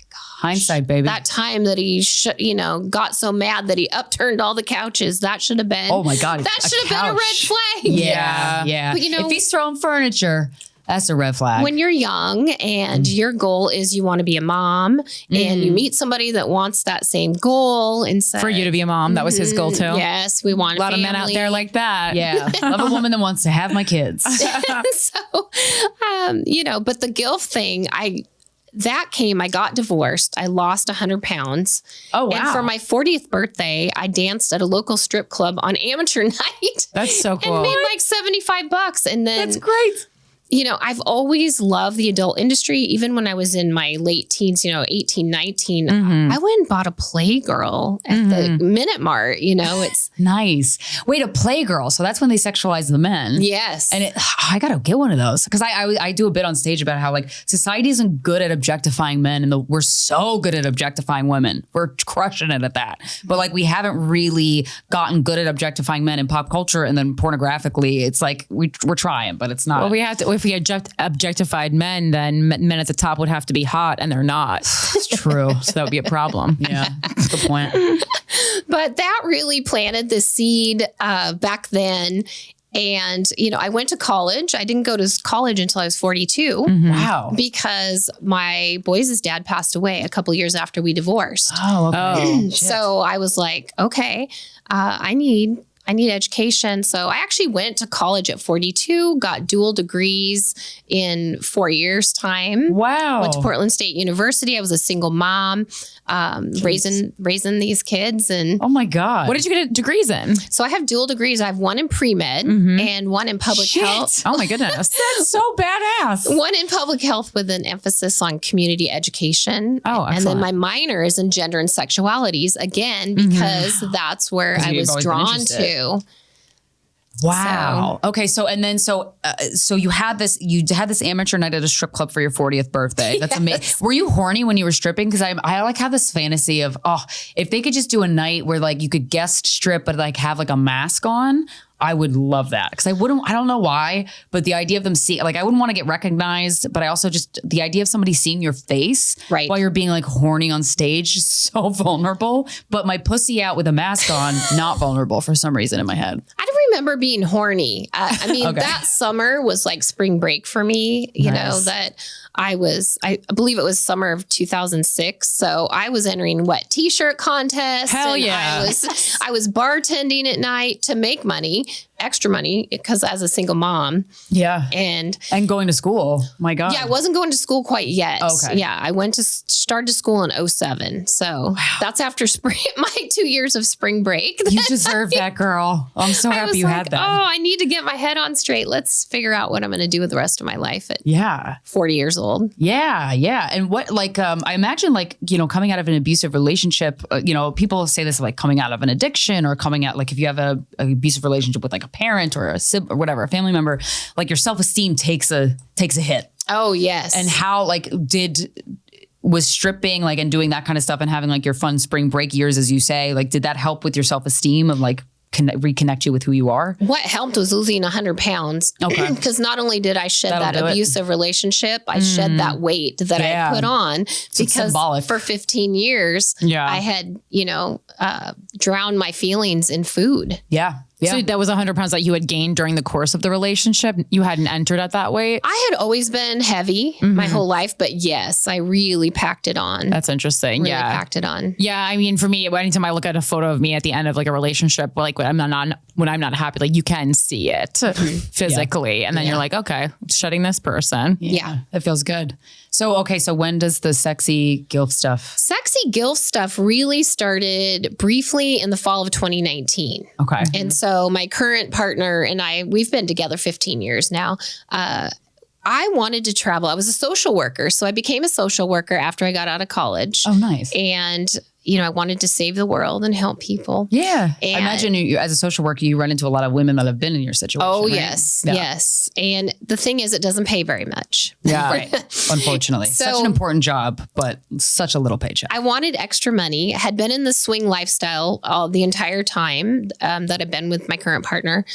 And I decided, I need to make extra money. I don't know what to do. I fell upon this Facebook group called Scarlett's Chambers, which is still there, by the way. I've checked recently. Nice. And these ladies were talking about selling their dirty panties online and just making all this money. And I'm like, oh my gosh, I have dirty panties. I can make money. Yeah. So I think there's all been a moment when we've all been like, I have dirty panties. Yeah. When you're doing your laundry and you're like, man, if I didn't clean these and I put them in the mail to somebody, that would be way more lucrative. Doubling profits. Yeah. So I literally I read that article, went and made an account. I'm like, I'm just going to go grab a pair of panties out of my drawer. Yeah. Grabbed them out, took some really awful selfies and posted them. Okay. Didn't do that great. Like I sold them, I sold a few pairs. There's always a taker. Somebody always wants those, Some guy's going to want them. It didn't really do that great. And so I ended up deleting my account. Okay. And like, how many did you sell? Oh, maybe I sold 10 pair. Okay. Over how long of a period of time? Couple of months. Okay. Got it. Maybe not even 10 for pair. How much? Maybe 5 pair for like $25 a piece. Okay. And so then said, no, this isn't working out. And my partner and I went on vacation January of 2020. And I'm like, I'm so determined. I have an entrepreneurial spirit, always have. I'm like, we got to figure out a way to make money. I'm already burned out on social work. I've only been doing it a few years. And so I said, I really think the panty thing, if we take it serious, let's treat it as a business, not just me making an account and thinking it's going to get me rich. Let's take professional pictures. And I told my partner, I'm like, I want you to be a 50-50. So I want you to become a photographer, basically, and be my photographer. And he's like, okay. So we come back, and then it's right before the pandemic started. We got in at the great. We had a nice camera because back in my vanilla life, I had a YouTube channel. So I'm like, learn to use that camera. Here's the book. I don't know how to do it. Yeah. Took some really great pictures, posted them, made another account, rebranded as Ruby Lynne. It went wild. Wow. Wild. I was like, how many were you selling? I was booked out 6 weeks at a time for daily panty wear. Booked out. So you would have to wear the panties all day. Right. So my deal is I wore them for 48 hours. Oh, 48. 2 days. That'll get stuff on them. Yeah. And you get a picture and then mailed within the US, discreet, packaged. Wow. Yeah. Wow. And then did you have, because I noticed I was reading one of your bios, but there was an add-on option for buying the dirty underwear. And so my question to you is, what are the various add-ons? Right. And have you ever had an add-on requested that you were like, nah? Yes. Oh, yes. So I had a menu. An add-on would be, and this is how I got into making content and eventually OnlyFans and live webcam is they would say, I want you to get, I don't know what I can say on the podcast. Literally anything. Whatever the most make it actually as graphic as possible. Yeah. They're like, I want you to get fucked in the panties. I want them full cum, I'm like, okay. The guy to come and you come? Yes. Wow. Yeah. And do not clean that up. Right. Don't clean it up. And that's how I want it. Okay. That's an extra $30. Okay. Then the next guy would be like, I want all that, but I want you to video it. Here comes the content. That's yeah. So, okay, well, that's going to be enter video camera, not just and that's going to be $75. I used to sell stuff way too cheap. I was going to say, I was like, that's a deal. Yeah. Panties have tripled in price now. Yeah. More than that. Yeah. I mean, especially depending on what panties you're sending them, like the panties themselves could be $25 a pair. Yeah. Right. I didn't get those. I get the 8 for $35 at Victoria's Secret. Yeah. Okay. That's still a good deal. That's like better than Walmart panties. That's right. Not bad. Not bad. Okay. And so that's how it all got started. And then I'm so entrepreneurial. I'm like, okay, I read this. I started Googling and then live webcam. First, we did content, all the videos that the guys would buy, I would resell on ManyVids. Okay. So I made a ManyVids account. But again, I'm Googling. I'm quite a researcher. I'm like, what's the best clip site? Yeah. And I started to learn the lingo and the language. And I started to follow people who were big in adult work. And, I was just a sponge because I was living authentically at that point. Yeah. You were happy and horny and making money off of it. Absolutely. That's the best. And so how old are you at this time when you're entering the adult industry? 53. 53. Okay. And then what is the I don't want to say competition, but what is that age bracket like? How many How big's the pond? Yeah. Narrow. That's what I was thinking. Nice. Narrow. Nice. Why do you think that is? Well, you know, Seems like there's like an ask for it. yeah, I talk about a lot of this on my podcast when I interview, because I interview mature creators. I think that Mature. That word. sure, I know. Oh, that word. A lot of people in this industry get in young. And then, you know, there is a lifespan to the industry. Yeah. And a lot of people choose to get out of it. And so I think those that have made it to their 50s, you know, have either entered it right at their 50s or they've been in it a long time. And so, you know, initially I entered it as a MILF. The MILF segment is flooded. Yeah. I mean, people who aren't even real life MILFs are MILFs because they have, you know, that look, or that's how they market it, and great for them. They're making a lot of money. Yeah. So When does MILF start? It's like 30. 27. yeah, Like, right. Or younger. I mean, Yeah. you Oh my could be God. 23 and have a kid. Oh my- Technically, right. you're a well, MILF. of course. Yeah. Right. Okay. Yeah. Interesting. Wow. The Okay. ageism. Okay. Right. Ageism. It's so bizarre. But like you seem like a living, breathing example of like, fuck that. Even though, but Absolutely. you're using it to your advantage by marketing yourself as that so you can get that paper. I absolutely was like, fuck it. I have a point to prove. Yeah. And I'm proving it. Nice. And the point is that women are still sexy. Absolutely. That you're sexy, that Yeah. you can enter this business at any age. I Sure. mean, there are creators out there who are 70 that I've come across now. Oh, I'm Nice. not surprised at all. And Wow. it's amazing. I'm so glad that women are still horny in their 70s. That's lovely. I never want to right. lose that. You know what I mean? Right. I feel like I've lately, like I've been witnessing like older women just, you know, walking down the street. And I'm like, man, I wonder if your sexuality kind of depletes and you stop seeing yourself as a sexual being, because that feels sad to me. Right. And I hope that never happens. And it feels like, you know, you can go as far as long as you want. Exactly. And I mean, it's really all up to you. That number is a state of mind. Yeah. Right. You either fall for society's bullshit or you go, fuck that. And you That's right. stand your ground, you stand your foundation, and whatever insecurities come up, you just say, fuck it, you let them wash over you. That's right. That's right. So yeah, and that's how it all got started.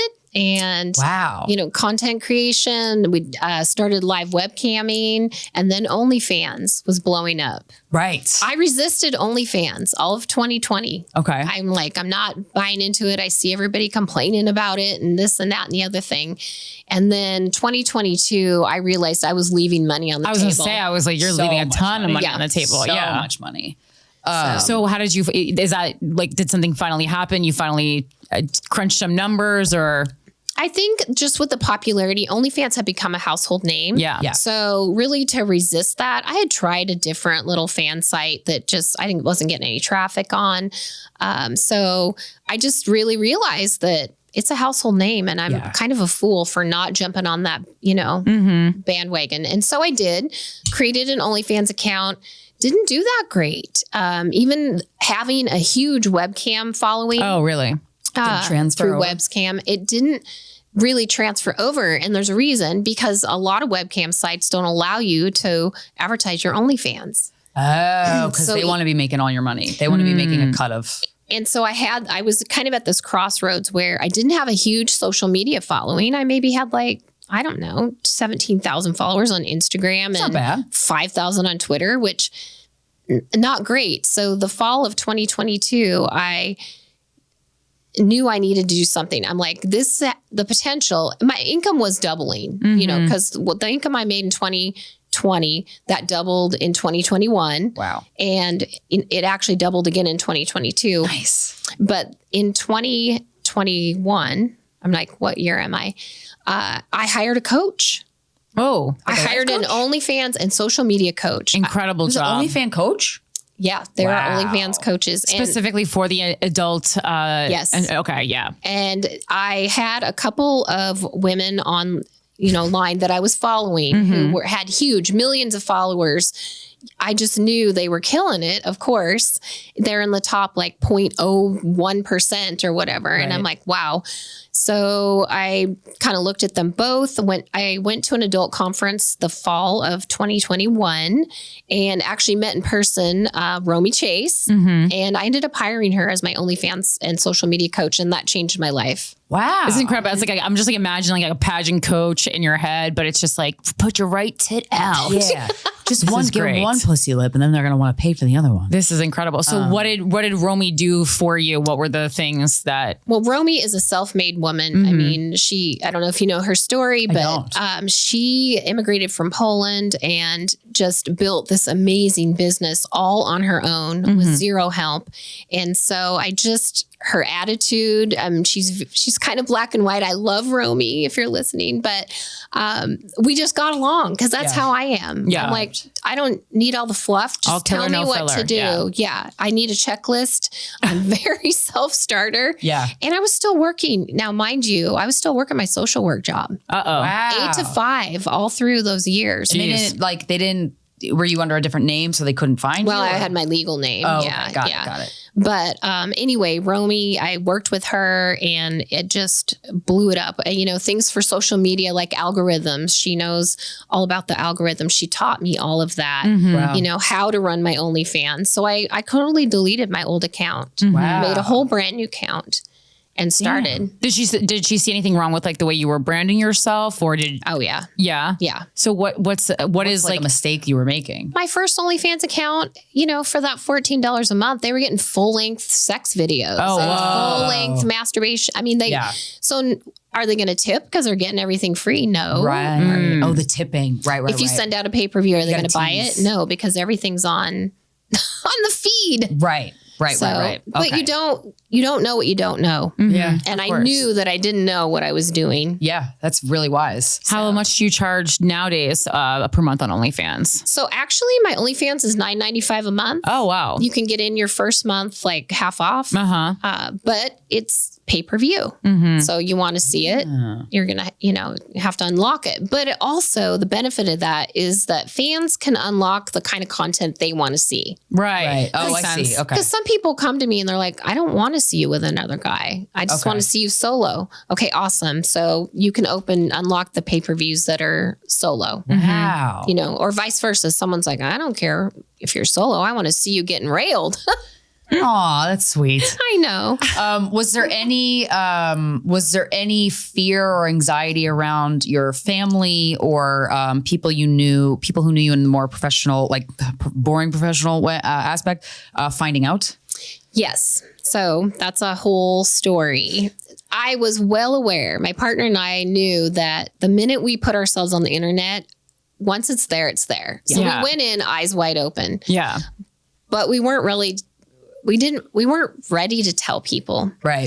It's like, how do you make that announcement? We have some news for you. Like, you're pregnant? I'm getting railed online, kids. All right. Do you want to go to Golden Corral or? Well, eventually that's how it is now. But in the beginning, it was like this big secret. We lived this secret life. Yeah. I did. My closest 2 girlfriends knew, and that was about it. I always had hoped my work would find out because if I got fired, It's an out. Yeah. that means I could do this full time, which is what my dream was. Oh.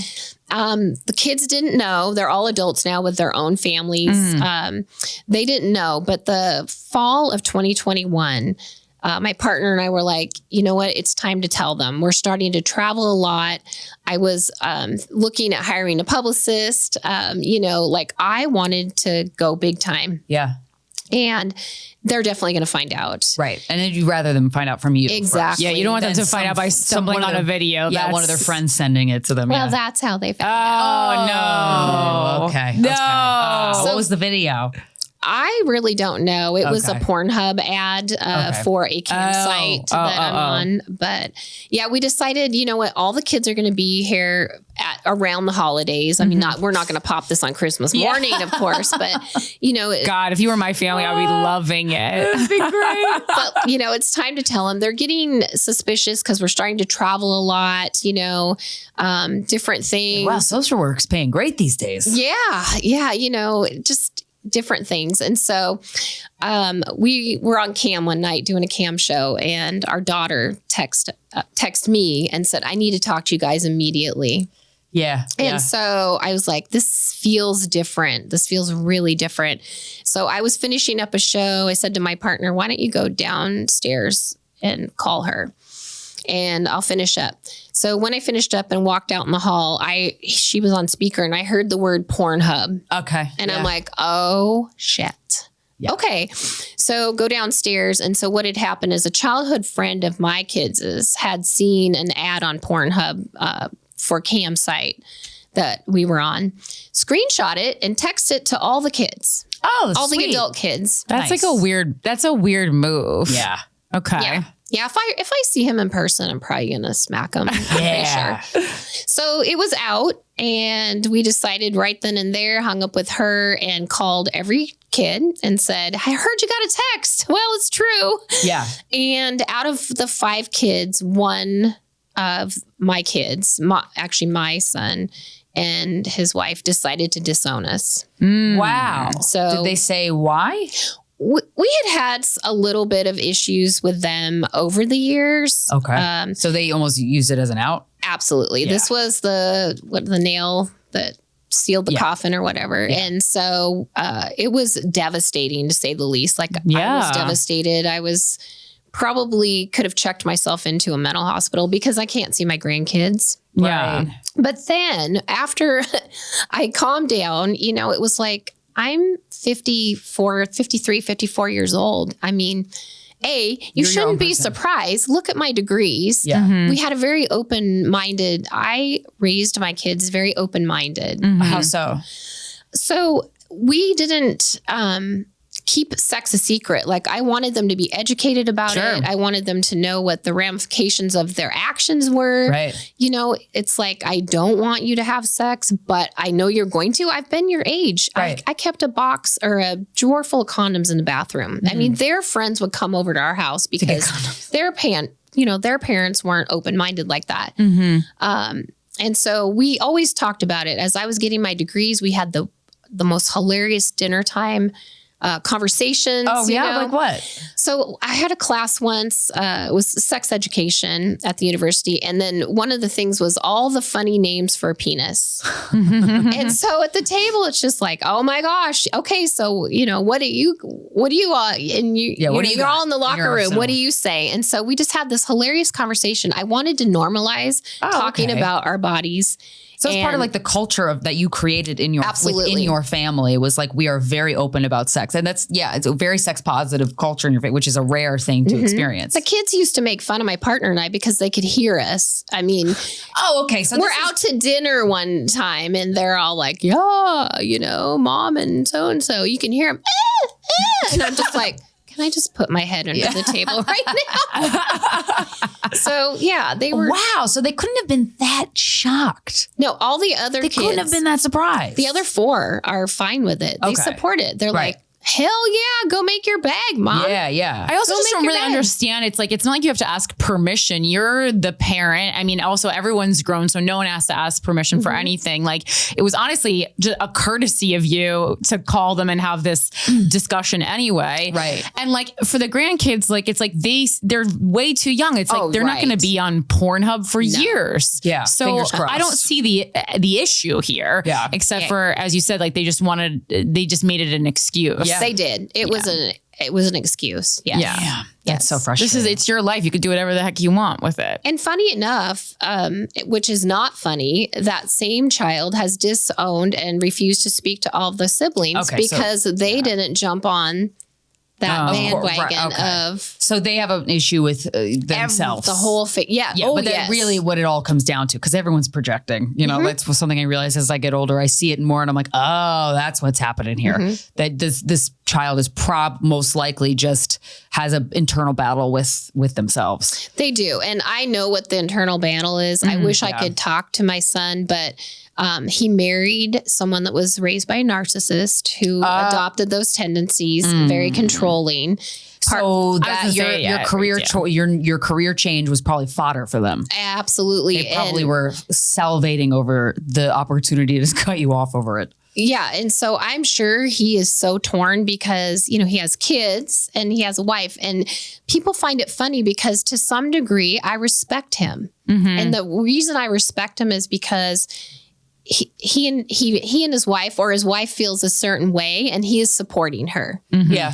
And, you know, I would do that for my partner. My partner does that. His parents don't really have a relationship with us because we were outed to them by a family member on his side. Okay. And, you know, he stands with me. Right. And so, you know, he kind of brought that up to me one day. He's like, you know, he's doing the same thing that I do with you. Right. You have to respect him for that. Very And I empathetic. said, you're right. Yeah.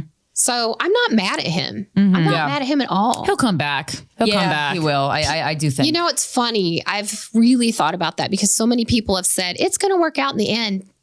In my gut, I don't think it will. Really? And I have to be okay with that. Yes, for sure. Well, of course you can't like live a whole. I just feel like I didn't want to blame the wife. But I was like, yeah, he's in this relationship where the wife just kind of like maybe wears the pants a little bit, and I understand. He'll get sick of it eventually. I felt like he would just get sick of it, but yeah, He I don't know might, the he situation might not. specifically. And whichever way it ends out, You're okay I with have that. processed it. I'm Nice. okay. Yeah, you're handling I'm yourself okay. with the way you feel proud of, and that's all that really matters. That's all you can do.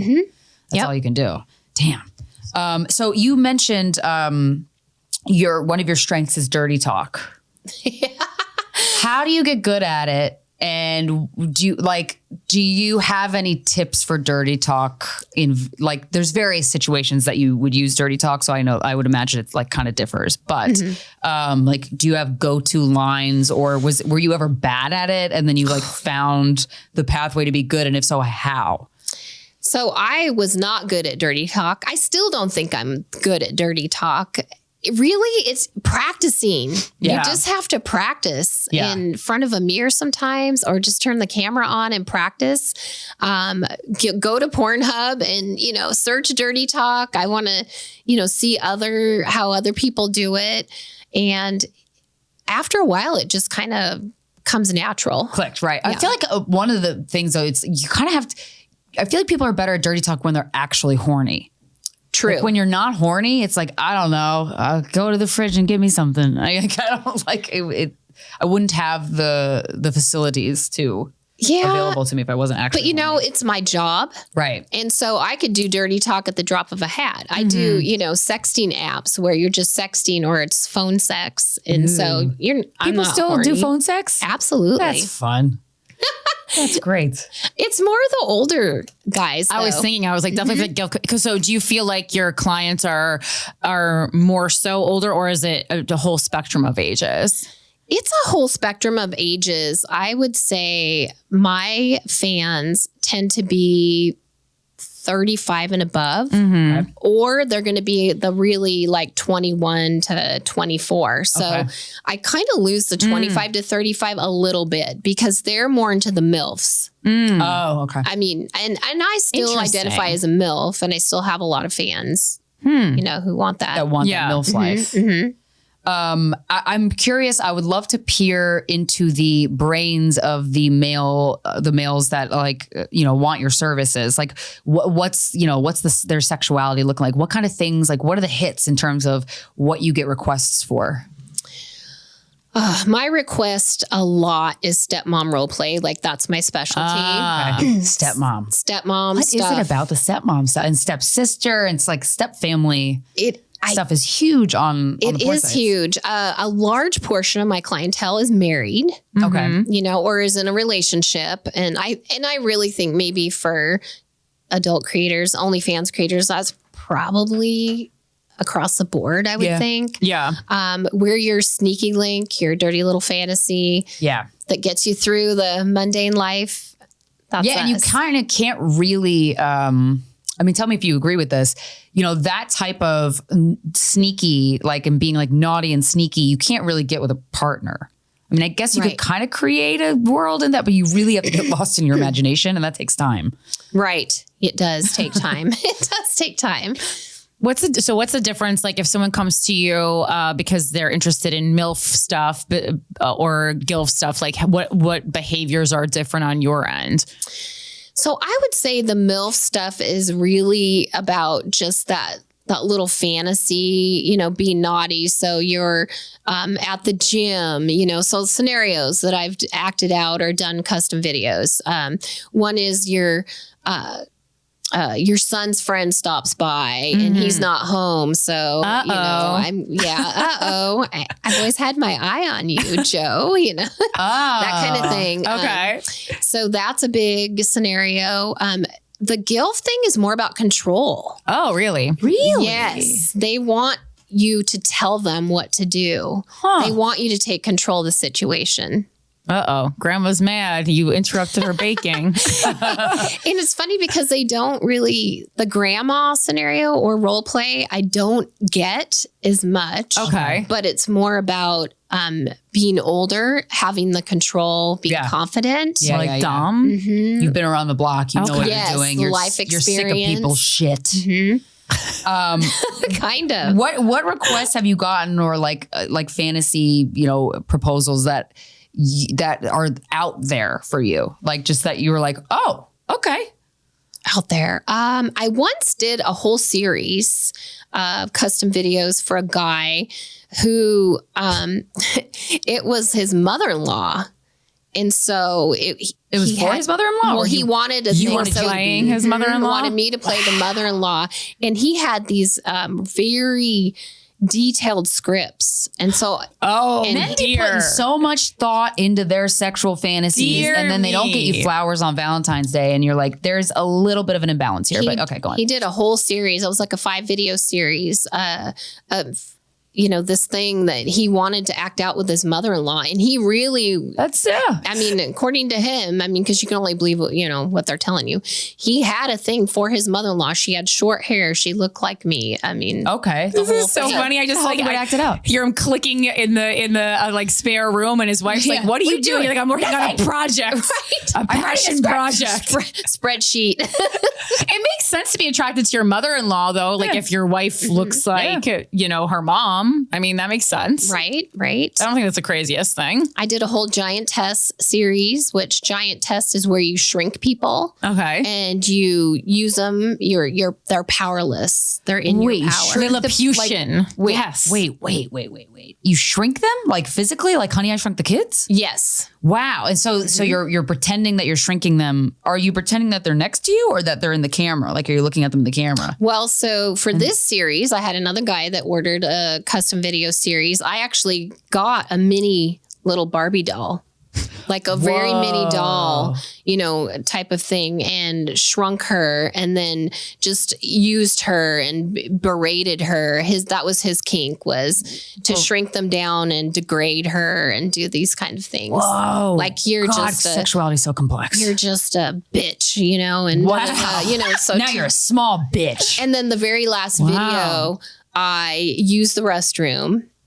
and yes, and what you do is you throw her in the toilet and you flush her. That ends the series. Wow, that's the beginning, middle, and end. There's the arc. This guy's a screenwriter. Some people have these amazing imaginations. I'll say. Wow. And men, I never hear about men's imaginations unless it has something to do with their dick being hard. What the fuck is that? Like, you got all that imagination power. Like, yeah, use it. I mean, it's great that there's an outlet for it. I imagine that, like, especially if that's their only outlet. Yeah. How many videos are in a series? Each of those, there were 5 videos. Wow. And how long are the videos each? I mean, I guess it depends on about 10 minutes or so. Wow. Wow. And you edit them together and everything. Custom porn, man. Yes. What other ones? This is so interesting. The shrinking thing. I'm just, wow. It is very interesting. I did a solo video. This guy wanted, this happened to him as a kid. So his dad was out of town on business.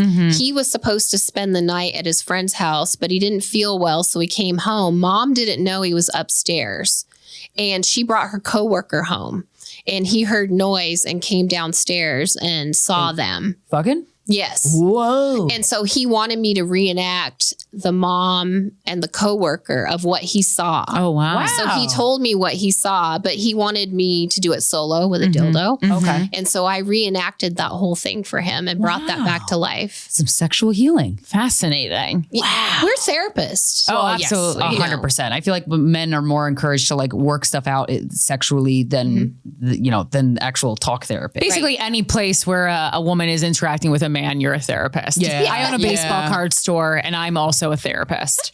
So I understand. Right. Can we also just briefly talk about the swinger lifestyle? Because I know you said you have been a part of that for a very long time. I find the swinger lifestyle fascinating.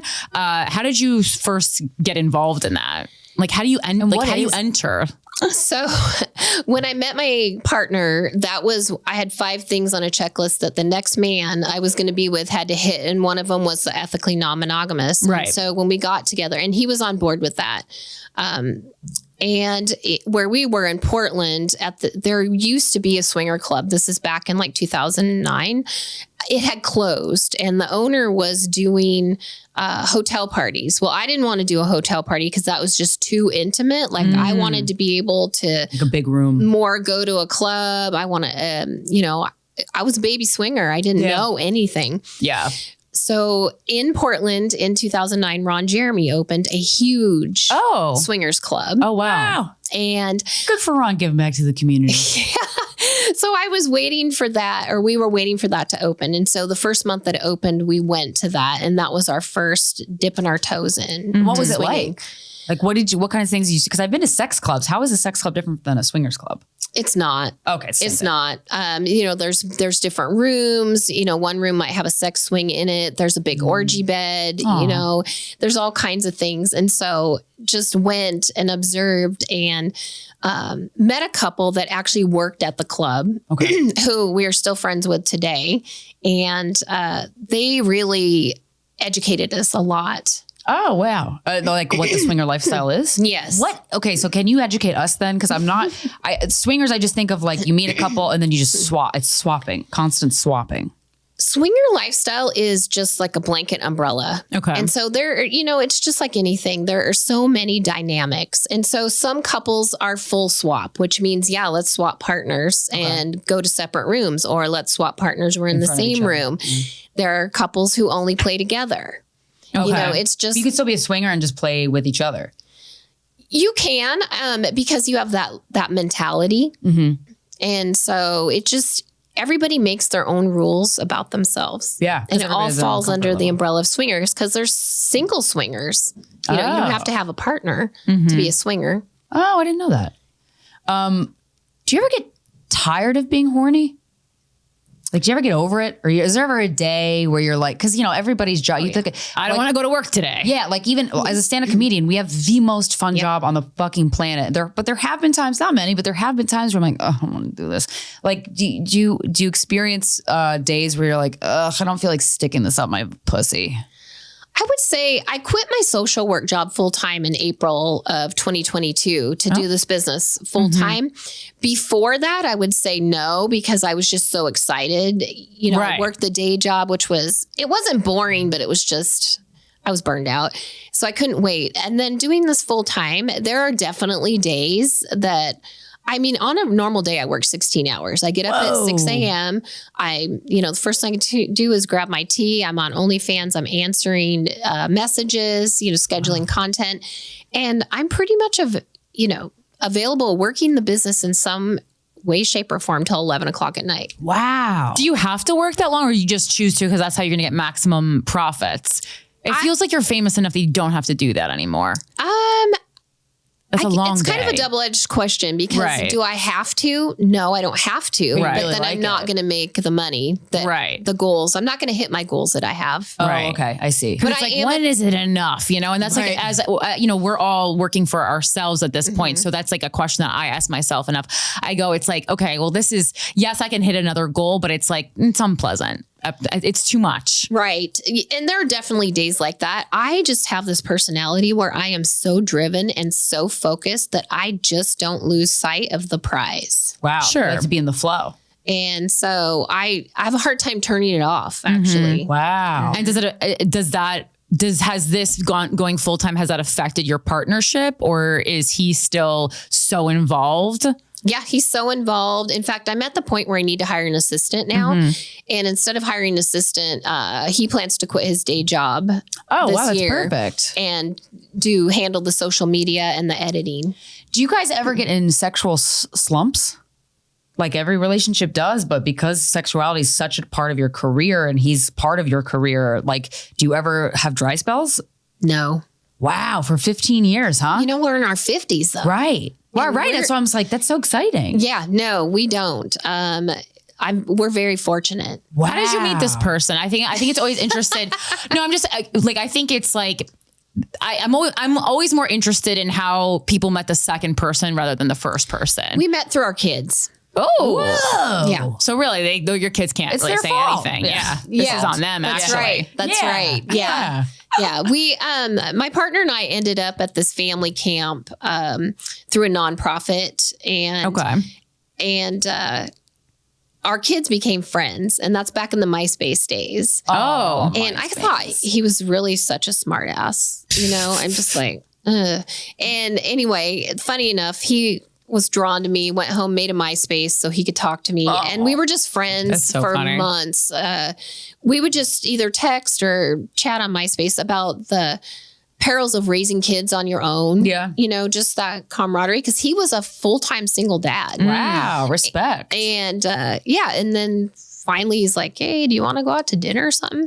Let's just say I didn't get home till the next day. Wow. You fucked on the first date and 15 years later, here you are. Yeah. And I mean, we never lived together or anything. We bought a house and merged our families. It was like, wow.